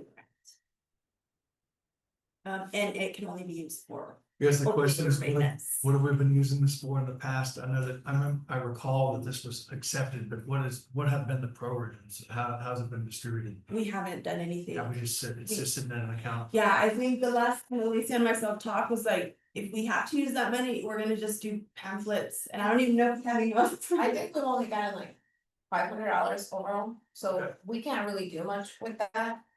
So if we save another couple distributions, we might be able to do something of. Right. With like the health clinic or something. Yes, Something like Yeah. that, Bravo Health, now that Bravo's in both parts of the county, right? that would be the one where they try to. I believe Partner. Carroll County has an interlocal agreement with the EMS about giving them money. Right, I don't know exactly how that for works. Arcan or something, maybe for something like that. That's a good idea. Well, I'm gonna make the motion, we continue participation in the opioid settlement. That's my motion. I'll say it. We have a motion from Commissioner Levy and a second from Commissioner Ortiz. Any additional discussion needed? I say no. All those in favor signify by saying aye. Aye. Anyone opposed? Passes unanimously. Okay, item number 17, executive session. The county commissioners court may, at its discretion, convene and meet in closed executive session under section code 551.071 and 551.074 of the local government code to discuss personnel matters. The time is 11:33 and we will be entering into executive session and reconvening the session as soon as that's done. Thank you all for stepping out. I was mad at starting. Do you need to text Blair and have the actions? Oh, there she is. Hey, Blair. Excuse me.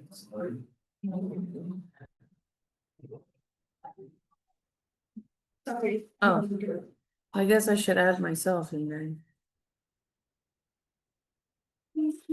Smoking down. Oh, that's. Now every once in a while, we need to use it. I can't see. ¿Cómo están esto? He's good. He's good.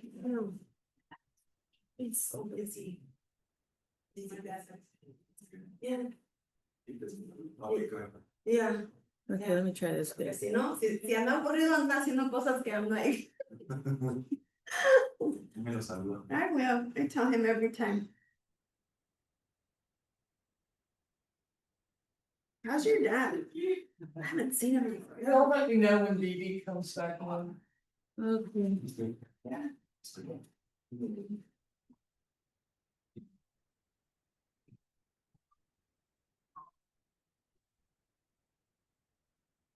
It's because it's too far, I can't see. Nine vivid. There we go.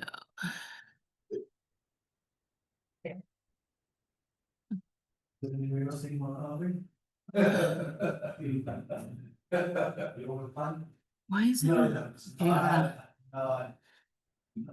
I know, but I gotta wait till I sleep for lunch. I don't need a lot of sweets in them. My wife doesn't let. No. She's like, no. Sorry, Blair, I'm having technical difficulties. No, so.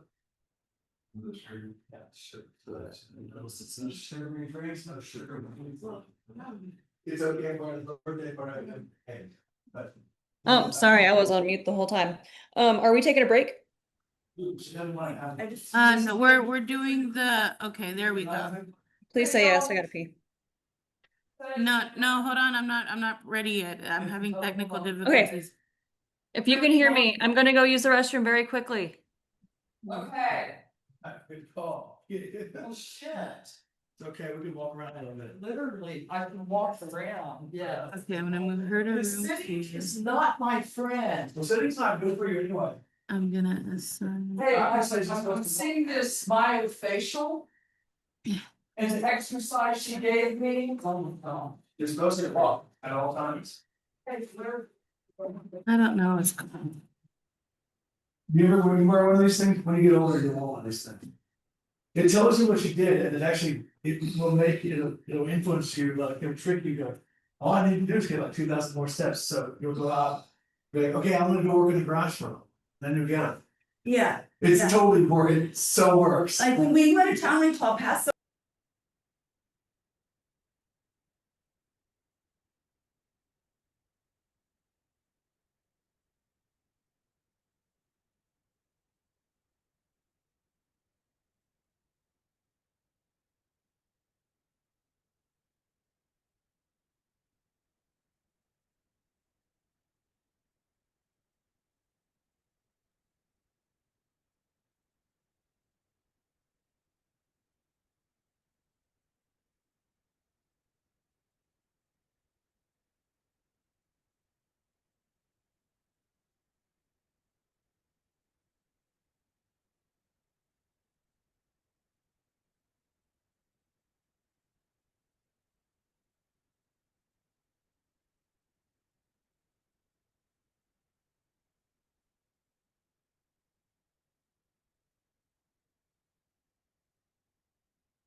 Can y'all hear me?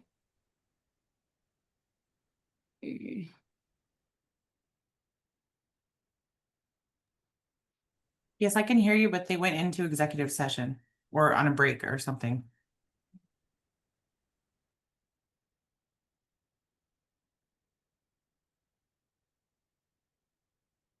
Okay.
Yeah, we're ready. Okay, folks, the time is 12:12 and we are reconvening into open session. So we are now on item number 19 that was brought by Ramon Rodriguez Aranda with the Lone Star Strategy Group. Discussion with action to approve Lone Star Strategy Group applying for supporting border crisis response and enforcement projects grant. Yes, Commissioner, so this opportunity is coming from funds from the Office of the Governor. And basically, there is no match on this, there is also no award ceiling as of right now. It just says minimum of 10,000.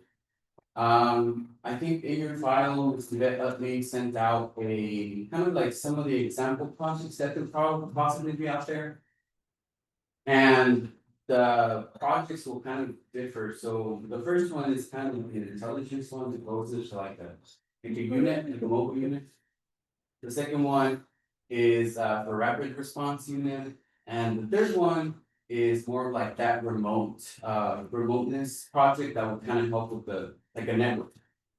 And that's all for under $10,000. No, it has the numbers on there, the approximate. Did that just get loaded in or did I miss that? It got loaded in this morning, but it's new, it's here, but it's not. I It wasn't loaded there. it. Sorry, last Ramon, I just No, no, wanted you to see said what- It wasn't there last night, no. I think I did wrong, No, yeah, I loaded this, a couple days ago. yeah. Yes. It's in there. Yes, it's under the, I think it's, Number number 19. 19. This, the header says supporting border crisis Yes. response enforcement. In your drive. And it's the document. That follows. The grant assurance, the grant policy. So the grant policy is first, and then the next document is the stuff submitted by the students. The grant policy is our grant policy. Right, Mhm. well, you have, that's the first 2 pages, and then that's the strategy group has the attachment of the grant request. Correct. That's how you've seen That's it. exactly right. Okay, now I'm with you, Ramon. Yeah, and then I think something to point out when we look at this opportunity, it's one of those invitation only. So they received that invitation, so we're like, without any radar, bring it to the public and we can see what discussion is needed. It mentions a lot of 287, which is 287G, which is part of the Immigration Nationality Act on Section 8, 287, which it allows current law enforcement, and correct me if I'm wrong, but is it for the teens to be able to obtain teens? Again, this is kind of like out there, this is something that is of appetite, and if it's not, well, it's just one of those opportunities. Ramon, I really appreciate you bringing this to us, but I believe you were copied on the email from Sheriff Dominguez.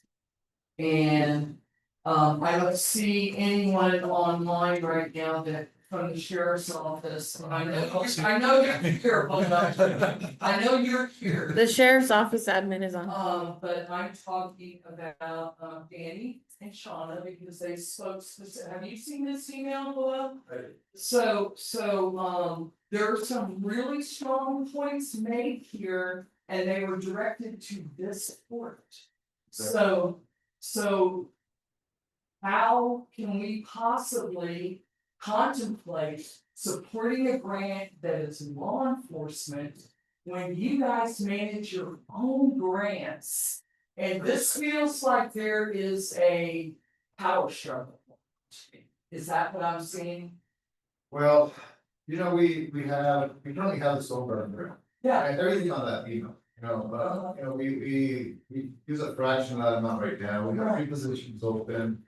We use the most for equipment, that's up for email as well. I mean, we have the grants, we manage our own grants. Right. We do everything ourselves. Right now is a really bad time for this. And Sheriff Dominguez has stated right there, we haven't even made a decision on whether or not, we're going to, support 287G. It's an immigration, we're shorthanded. It's just a bad time for us for this. So that's why I'm here. Sheriff couldn't make this date. But he just want to make sure that, we were very clear and transparent about the reasoning behind it. It's not just a no. But it's just we're in a hardship as it is. We think that this grant will be a burden to the sheriff's office, that's the county. Even if we were to apply and get it, we're not gonna use it. We just have to probably turn around and, send it back. Again, you said the sheriff wasn't really consulted or discussed with the sheriff at all about it. So that was one of the concerns or the main concern. But all these details, and I'm here to ask you questions, basically. Like I said, we're not in the just say no game. We wanna, kind of convey the reasoning behind it. It's just a bad time. Right, and thank you, Hello, because it was, when I got this email, your department has already looked at this grant and Yes, decided. So I'm not sure, and Ramon, I'm gonna go back to the last meeting. When you were asking for input, and I said specifically that it would make more sense if y'all would meet with department heads individually. And have those conversations versus putting something on the agenda for us to find out. And that seems to, I'm not saying it's necessarily you, but it fell on deaf ears. And so, I appreciate the work, because I know you work hard to find these grants, I know you're always looking for them. But, I don't think it is appropriate for this court to even consider going against the sheriff's office. No, and I think it's important, using those words, we're not in any way going against the sheriff's office, in no way was the intent to even go over them. I think that, we just wanna put it out here, we also did say, we wanna put it out in public. Because, again, ethical to our clients, which is the commissioner's court, looking at these discussions, right, having these discussions, if this is something that is viable or should be pursued or not, right?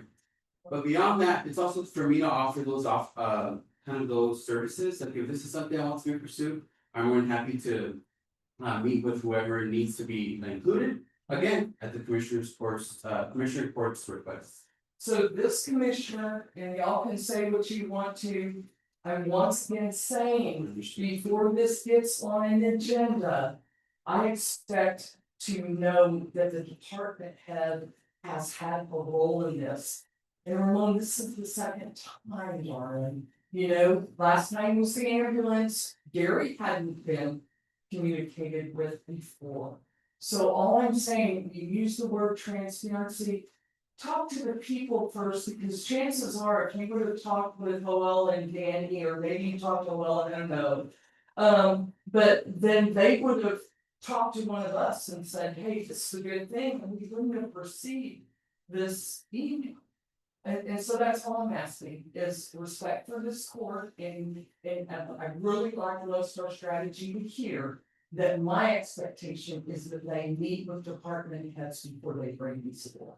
Perfect, yeah, and we'll take note of that, I mean, I think that's kind of exactly these discussions that we're having, right? I think, just a point of correction, it's not the second time, I think that last time, the ambulance grant, of course, is not on the agenda items right now, but it was kind of discussed what opportunities were out there, and I think those points were. It's the same to you right now, darling. You brought it forward, but you hadn't talked to our emergency management coordinator first. I had to walk the paper back there. So all I'm saying, I love open discussions, but talk to department heads first. I wanna mention the first page of this whole document stuff is our grant policy. And I think maybe there's some confusion here with regard to and I'm gonna actually cast a little bit of blame.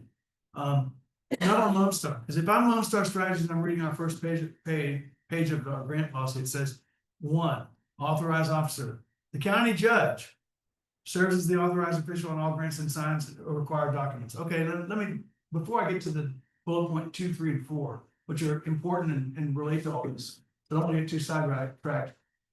I'm gonna tell you this, people. Our current county judge is not communicating with us about this stuff. That's the bottom line, okay? And I don't care, you know, yeah, I'm running against him in the next election, but this is part of the job that is not being done, okay? So that's one of the reasons we're sitting here bitching at each other, is because we don't have the direction to go one way or the other. Okay, so let's go to bullet point 2. Financial officer. The county auditor serves as the financial officer on all grants. We have denied the county auditor additional funding to bolster our office in order to handle grants. So there's strike 2, right? Strike 2, no fault of Ramon's, No. right? Got it, people? Okay, and then project 3, project director, the department head / elected official or a person they have designated serves as the project director. So you must contact the department head because that's the project director. Strike 3 here. So we don't even think it's 4, it's 3 strikes are up. The 4th one is, by the way, grant writing. Number 4, down below 1, 2, and 3. First start with the problem at 1. Go to the problem at 2, and then go to the problem at 3. All those are terminal issues. Fail, fail, fail. And then we're at grant writer. Grant writer, in conjunction with the project director, the grant writer has the responsibility of ensuring the completeness of the grant application, making sure that the grant application award deadlines are met. That's 4. So we didn't get to 1, we didn't get to 2, we didn't get to 3. Now we're at 4. And the first 3 are not Ramon's fault. That's what we've decided as a court to do. The county judge has decided not to loop us into any of this stuff. If he's even looped in on his own, I don't know. He doesn't communicate with me. Financial officer, we decided not to fund the financial officer's office to handle this stuff. So that's not even really, it's not, we don't have the capability of doing it. That's also why the sheriff's office runs their own grants. Because in the past, the commissioner's court didn't do that. So the sheriff's office has taken it upon themselves to do it. Which gets to number 3, project director. The department head, AKA the sheriff and his executive assistant and chief deputy are handling the grants. And that's how it's been done since as long as I've been coming here. And that's now been how long ago? 14 years for me. You've been around for almost 20, right? 25. Right, I'm sorry, I apologize. I don't mean to short your service. So like, that's what we're at, people. So like, that's to Commissioner Heisler's point, like, it's over before it started here. So we can continue to do this every meeting. And Ramon, you are doing your job. Yeah. But you're not being provided with any resources to get this done. And I don't see a provision in which you're able to get that done in the near future, because we basically just, as I said last meeting, we blew it. Commissioner's Court blew it. By, I don't even know why. I don't know why. By not doing it, but not doing the actual work. And the county judge is the one who administered that strategy. On the record. So is there any additional discussion on item number 19? I would entertain a motion.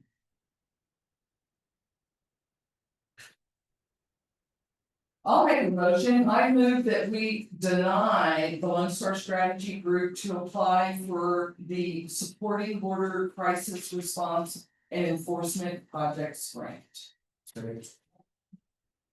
Motion made by Commissioner Heisler, seconded by Commissioner Ortiz. All those in favor signify by saying aye. Anyone opposed? I'd say that was unanimous. And by taking that position, that negates agenda item number 20. Don't y'all think?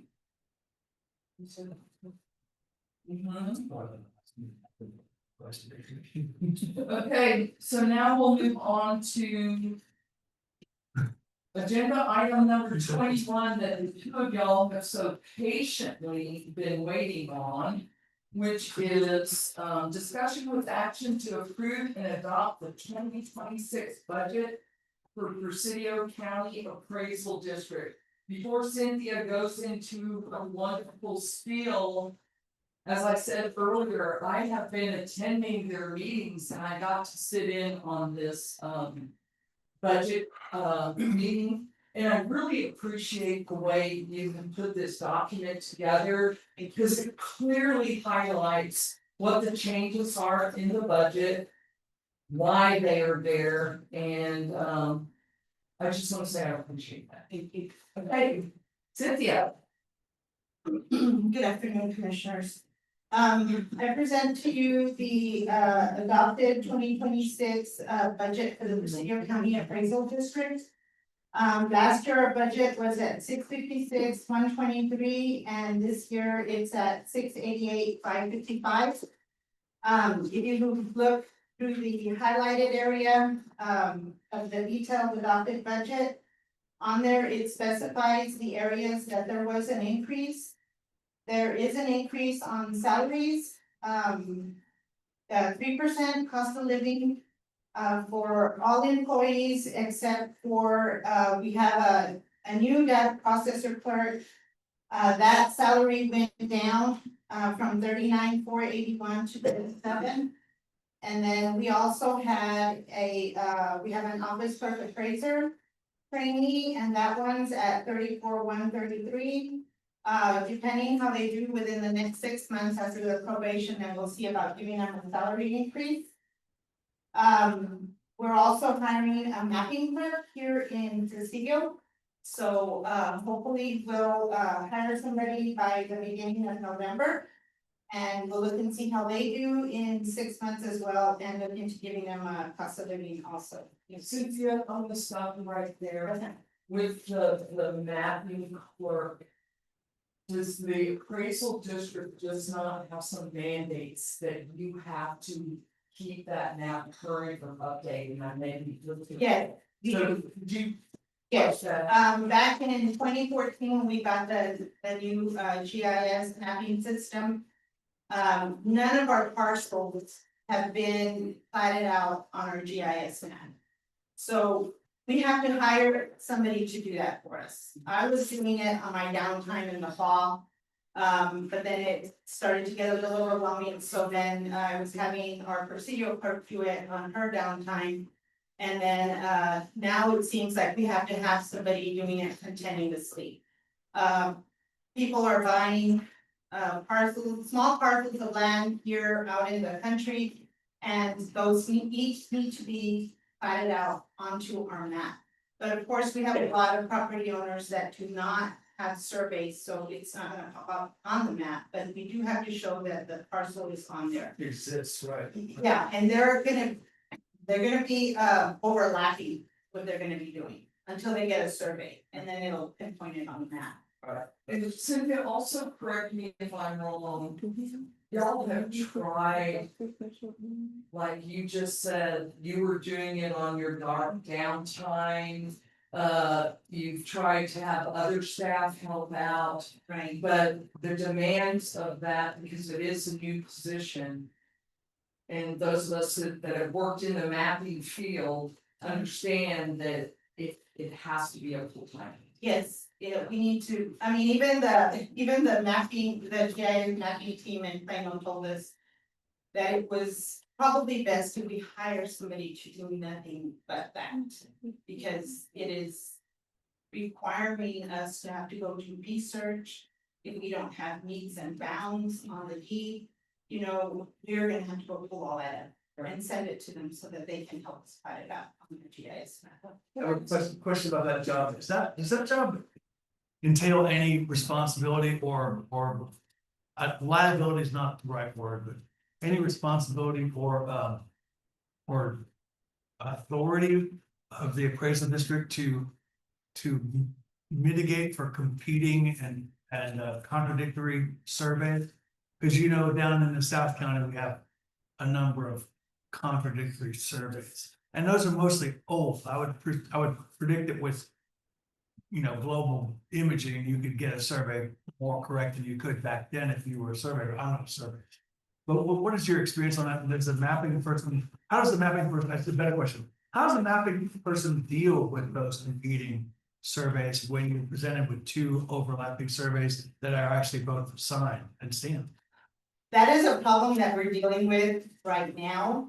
Because some people have had their property surveyed and then we'll have another survey and we just don't know which one to actually. A lot of So there's- times, to me, it would kind of be like a legal matter. Right, so but in the meantime, if they're overlapping, there are two people paying taxes on the same centimeter of property?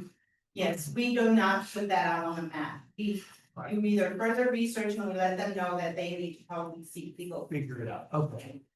Thank you, that's that, I can't even imagine how difficult those conversations are. Yes, sir, they That's, are. I know there's a lot and there's more coming.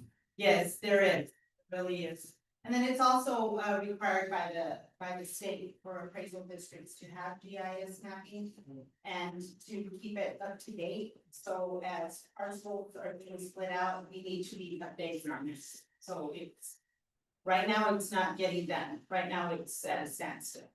We don't have anybody. to- One more question, so with regard to our subdivision, rules and regulations. Do you find that our subdivision rules are insufficient? Do we need to revisit those as part, in order to help make your job easier, or are the problems you're having related to our subdivision rules? Or are these related to people coming in and doing things that are within the rules? Or No, both? your rules are fine. Okay. And you know, it's a really funny thing that you say that because Casey from our 911 map coordinator. Yeah. She is not issuing out addresses unless the property is surveyed. Okay. And so that is a really good thing because a lot of people wanna know where their property is located, and once we tell them that they need to get it surveyed, and then the 911 coordinator will issue an address for you. They don't wanna know it. But I also want to point out those subdivision rules state one thing. Okay, That's not, I mean, we have just to adopted the adopt template? them Yeah. because of Okay. EDAP. right. So that's not something that, No, I know. but we could. I know they go into they follow state statutes, but I didn't know. You both answered my question, apparently they're sufficient. So Yeah, that's what I wanna know, because the last thing we need to be doing is just sitting on some old stuff that's like we do all the time. Right. Sit on old stuff that screw other people up. No. We're gonna try to fix those things, or at least that's what I've been trying to do, and we're gonna work on that. yeah, and they usually ask us, you know, does county have any, you know, goals, you know, for building, water and whatnot? And we do direct them to the county judge. Right, with water. So there is the mall. David, so you know, we don't have, like, the county doesn't have its own special plating rules. Those are Texas law. Texas Right. law dictates what our county has to do with regard to plating. And then the model subdivision rules are also Texas law, which we as a county have adopted, but because we are legally required, all counties have to adopt the model subdivision rules as adopted by the state. So we don't have any special rules outside of state law, just to put that out there. But we could. Yeah, but. To an extent, we could, some really large, Harris County, Bear County. They'll have some special rules, right, like building permitting stuff. But I don't really, it's not common in small counties like ours for there to be special rules. So we're getting off track here, but I do wanna say the model subdivision rules. They're not all working. Okay, go ahead, Cynthia. Okay. So that is for our mapping clerk, so hopefully we'll have somebody in that position. Okay. Also, I also put in a large increase on my office clerk bookkeeper position. I have done a comparison with other appraisal districts in the area for their appraiser 1, appraiser 2, or appraiser 3, level 4. My office clerk right now, office manager / bookkeeper is a appraiser 2. So I am looking at from 40,645,494. She does have to be certified by the state and work towards her RPA. In comparison to that, I don't know if y'all looked at my salary survey that I did, that position. And, it ranges between 43,100 and 54,700. Culberson County did across the board, increase all staff. Reeves County, theirs ranges from 40,000 to 42,900. And then their deed/ARV clerk is at 60,400. Crockett County is in at 48,410 for its office manager. And ours is in at 40,260, and then I have my highest procedural, the procedural clerk is at 38,400. Currently, right now, the office manager has multiple duties besides bookkeeper and office manager. She is our ARV scheduler, she is our human resource person, she assists me, the chief operator on field work, as well as data entry, and then she also handles the protest appeals website, and she also handles the truth and taxation website, and she also helps with the property value study survey that is done on an annual basis. So that is why that position is in at a higher increase than the other ones are. I'd love to speak to that, Cynthia, Yes. just because I have been going to meetings. When I first saw this, I was like, okay, so I really, and I've said this to Cynthia, I really think that that office clerk / bookkeeper title needs to be changed, because what Samantha is doing is she's doing the job of the deputy chief appraiser. But I don't think you can call her that until she passes the upcoming exam. So that was one of the things, and the fact that there is a certification required, there is testing, they're staying up on that. So, I got much more comfortable with the salary when I learned all of this from the last scene. Okay, thank you. What is the increase from the previous year to this year? 4260. No, county, for the county, from our county budget from the previous year to this year, what's that difference? Cause we did not, budget probably the correct amount. 20, no, this is is it 69? I'm seeing So what is the current budget for Placido County, your new budget? 2025 was 69,060, am I correct? No, that's not correct, the Now county it's portion. 688,555, what is this? I don't see it on here. Well, I know I had given you, 12,000, Is it 12,000? 12,334.60. I know it was around 188 something from the previous year, it was, and it's about what, 206 for this one? I'm sorry, I did not, I thought that was attached to my, my budget. But I did submit it with the proposal, I It's in don't here. know if y'all have it. I haven't seen it, but. I don't have last I year's, sent you the allocation and it had a breakdown of what it was. right, we're at 29.94% of the of the total of the. Other of the budget. liability of funding, and our unit share based on that percentage is 206,153.37. It's an increase of 12,334.64 I see it now. for the fiscal year, so we. It's an FYI, we did not We don't have budget the the budget. right amount. Right. I don't know how we can fix this in the next following years, because that's an issue that's constantly happening, they approve their budget after we do ours. Right. We just do an estimate, so Right. there's a way that we can get clear numbers before the adoption of our budget. Because I do believe that I sent you the preliminary quotes in June. Yeah. And it was at 689. So we budget 200,000, I mean, it's not far off what we budgeted, but still not the right amount. It's still less $12,000. About $6,000 less than what we budgeted. Oh, so we asked about a six. Yeah, it's about a $6,000 difference that we had to make up for. Okay. Okay, thank you.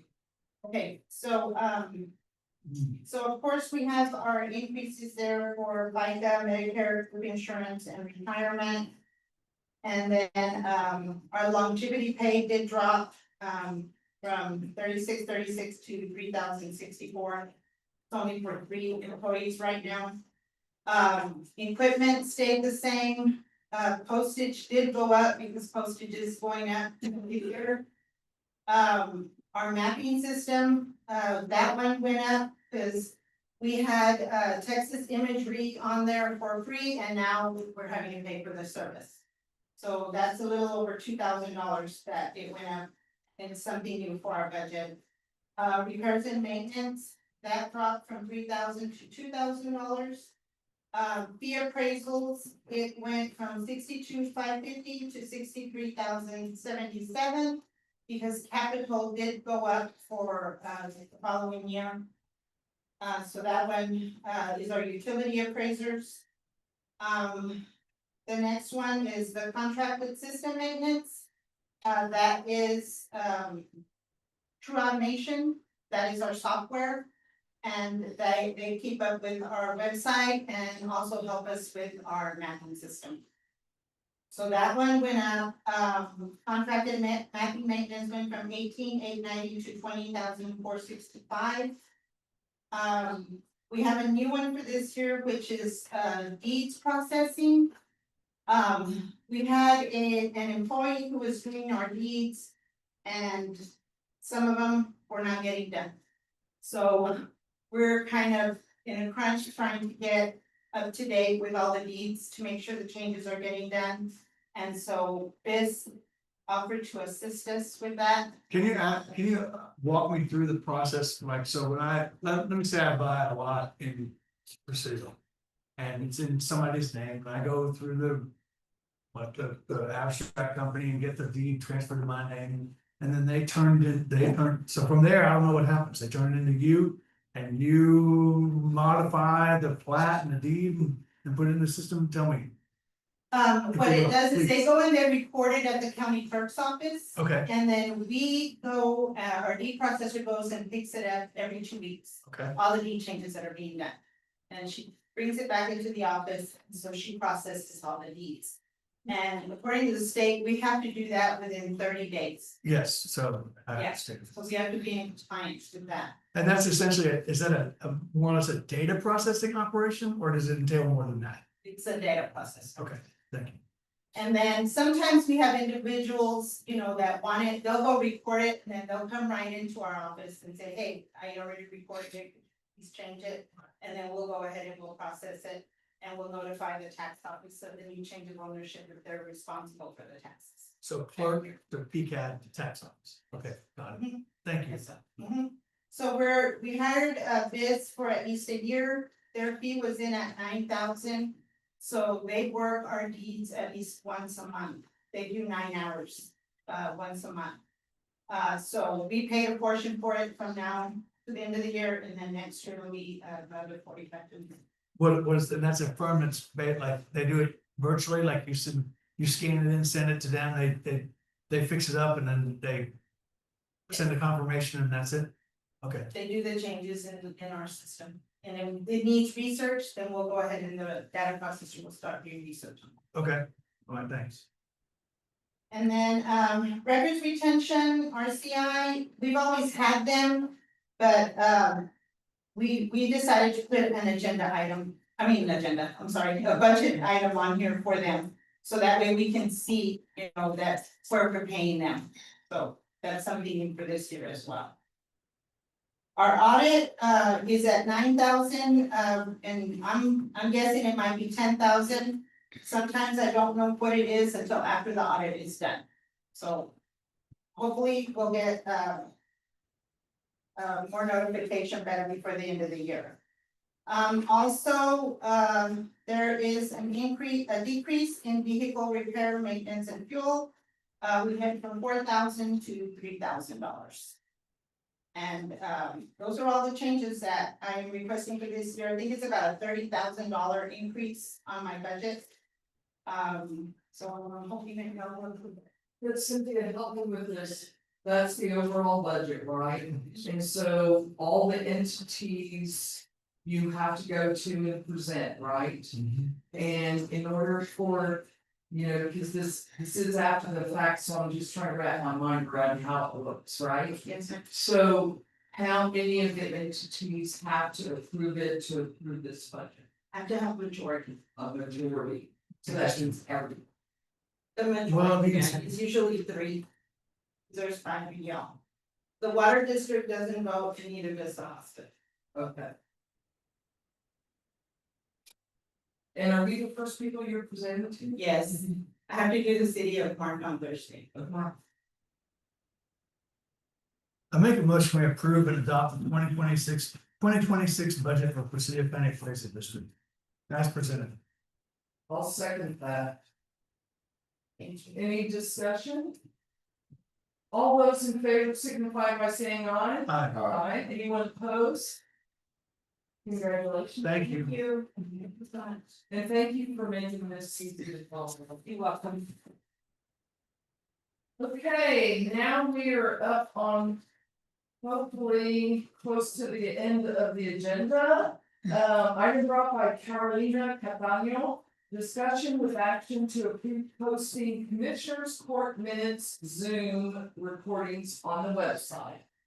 I'll let Carrie speak to this. I did contact Sierra, and no, there is no charging fees. The only thing is we have a standard format for our website, so will it allow us to upload it? That's all it is. Is it because we have a standard format with tag That's- now, but aren't we gonna be changing? No, this is all they provide. So even when we're not changing, it's still gonna be with Sierra. It's just I will be. I say we, Yeah. maybe we. Help for your friends. Yeah, hopefully, I've already registered, so they will be contacting me so I could set up a training day, cause there is an online, but I'd rather somebody show me, I work better that way. So So you're saying that you just have to look into. I'll just be the one doing the posting now. I won't be sending it to Sierra, like I usually send it through there. You go to TAC and it's a form you fill out and then I tell them, I upload it, I tell them where to put it and in deep detail. And now I'll be able to get in there. Yes, so much. I'm actually really It's gonna be better. ready for it. Once you learn. I think we'll be able to get a better hold on doing the website when I'm the one able to do it. I'm curious that task that it's better that just one person. Or do you need help of other people that can help put it on there, or what is that? You wanna wait till. I'm at a spot where I feel like I'm doing pretty well. It's just, I know some other, it's just, there's sometimes it's not being put up on there immediately, and I know it's become a problem. I know some other people expect us to make it more, community friendly, and I understand that, and hopefully I can someday be able to produce that. I think as of right now, everything that's done is pretty much through me, through the website, and I pretty much keep up with it. I try we got a little busy for budget season, so I waited till all of that was, and I just posted it up last week, everything. Minutes are getting posted up today, cause I was waiting for the approval of, so I think I do okay. I just, So Rob, I see you're online, you wanna talk? I also think it will help the community too with being able to upload a video. Rob? Yeah, I can hear you. Said about, the Zoom meetings and stuff getting on, our website, were you paying attention? It was on in the background, but I'm here now. But yeah, they can be uploaded for sure. And Said that, Rob. okay, But, we're working on that, and you and I like to have little side conversations from time to time. So Carrie's going to see how it can work within the existing format. You shared, and I'm gonna out you, Rob, you shared that it could be done in rapid, fast pace. Is there any way that if Curie runs into an issue that you'd be willing to come over to the courthouse and help out? Yeah, as long as I'm not breaking any like weird security protocols. No, I'd be happy to help out. That's a private computer to the county. You can stand over or just. Take it over, yeah, I'm not saying he needs to operate it, and it's only Curie. Thank you, Rob, I love putting you on the spot. Okay, I'll do a happy dance today. Thank you, darling. Uh, Okay, so. We haven't approved it yet. Right. I'm looking for a motion.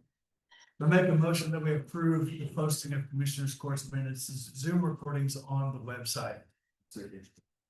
Motion made by Commissioner Beatty, seconded by Commissioner Ortiz. Is there any additional discussion? If not, all those in favor signify by saying aye. Aye. Anyone opposed? Passes unanimously. So now, item number 24, administrative update and announcements from commissioners.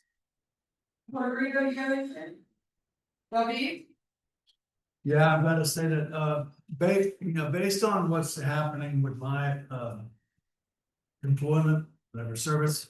And what might be happening in the near future or at some point in time, I mean, I gotta be honest with you guys, I'm looking at this thing as I'm going. It's a matter of time until somebody, the only person that can tell me I can stay or leave, tells me to leave. And I'll just put it out there because I think it's pretty obvious to everybody who knows, all right? That being said, I'd like to state that I would rather stay and continue my work.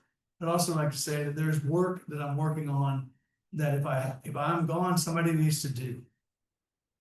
First of all, we have a transportation alternatives grant that I wrote and received, and I'm the administrator of. We're at the very beginning of it. There's the text. I'm still waiting on TxDOT to do the survey of their own property. It's a large project. It's a $1.6 million project. We're 2/3 funded on our grant on it, right? We've already paid 2/3 of our side of the grant. The project is starting. TxDOT's going to build it. It's going to be fabulous. If I'm not here, somebody has to manage that. Okay. Also, as Commissioner Heisler knows, I work probably 3 times a week. I speak with our airports director on the phone. And we're working through multiple contract changes and administrative changes and trying to straighten out leases and stuff. I've already handed over all my leases to the county attorney so she can scan them into her system and have a directory of everything that's happening there to the best of our knowledge. I've been working on this now for 2 years. The progress has been very slow because I'm trying not to step on people's toes. I'm trying to do this the right way because we want to be respectful and keep all of our airport hangar lease partners.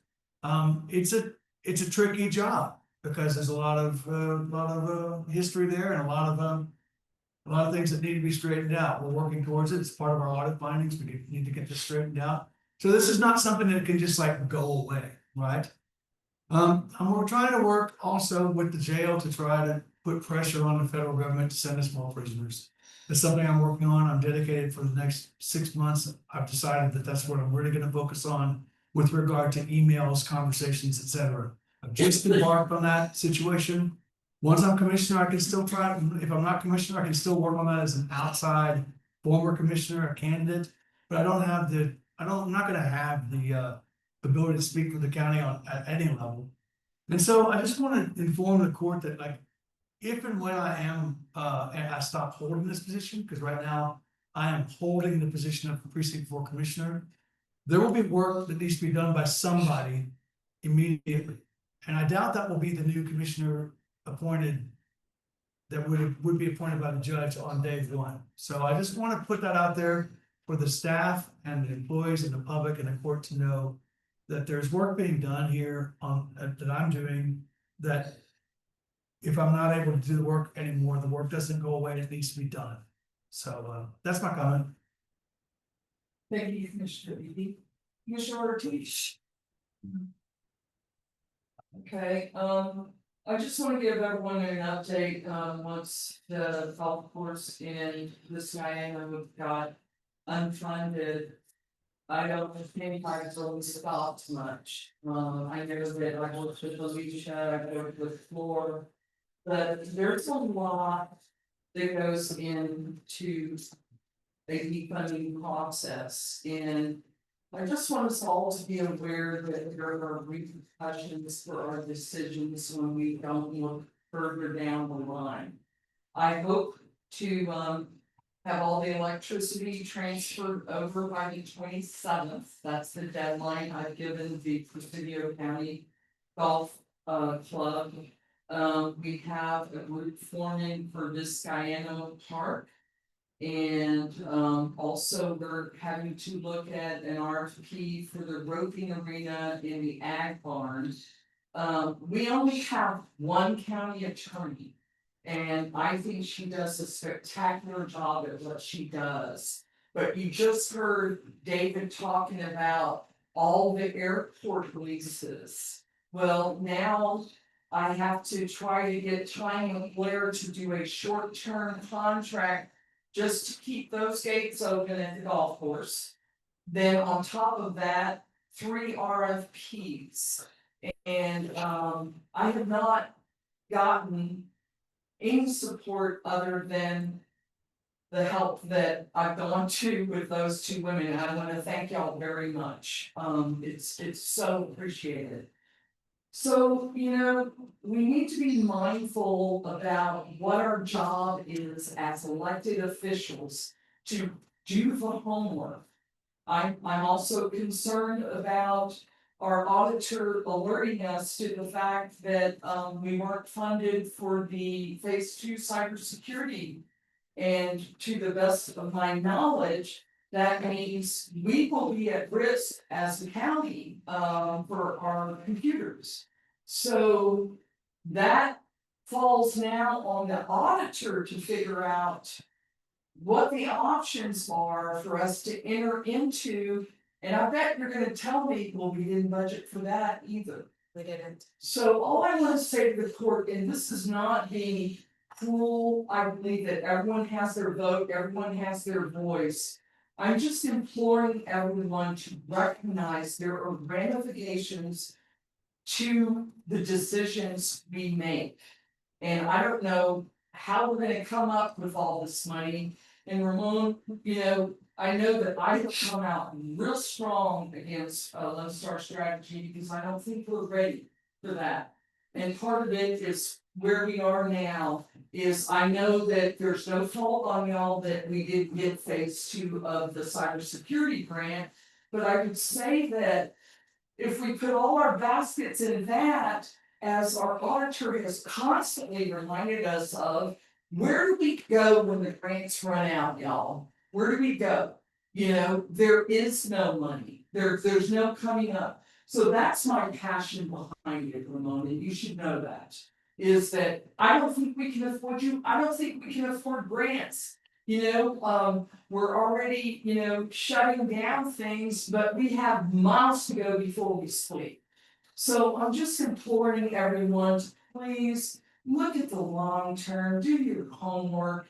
And I love that we're all working together in a very respectful and kind way.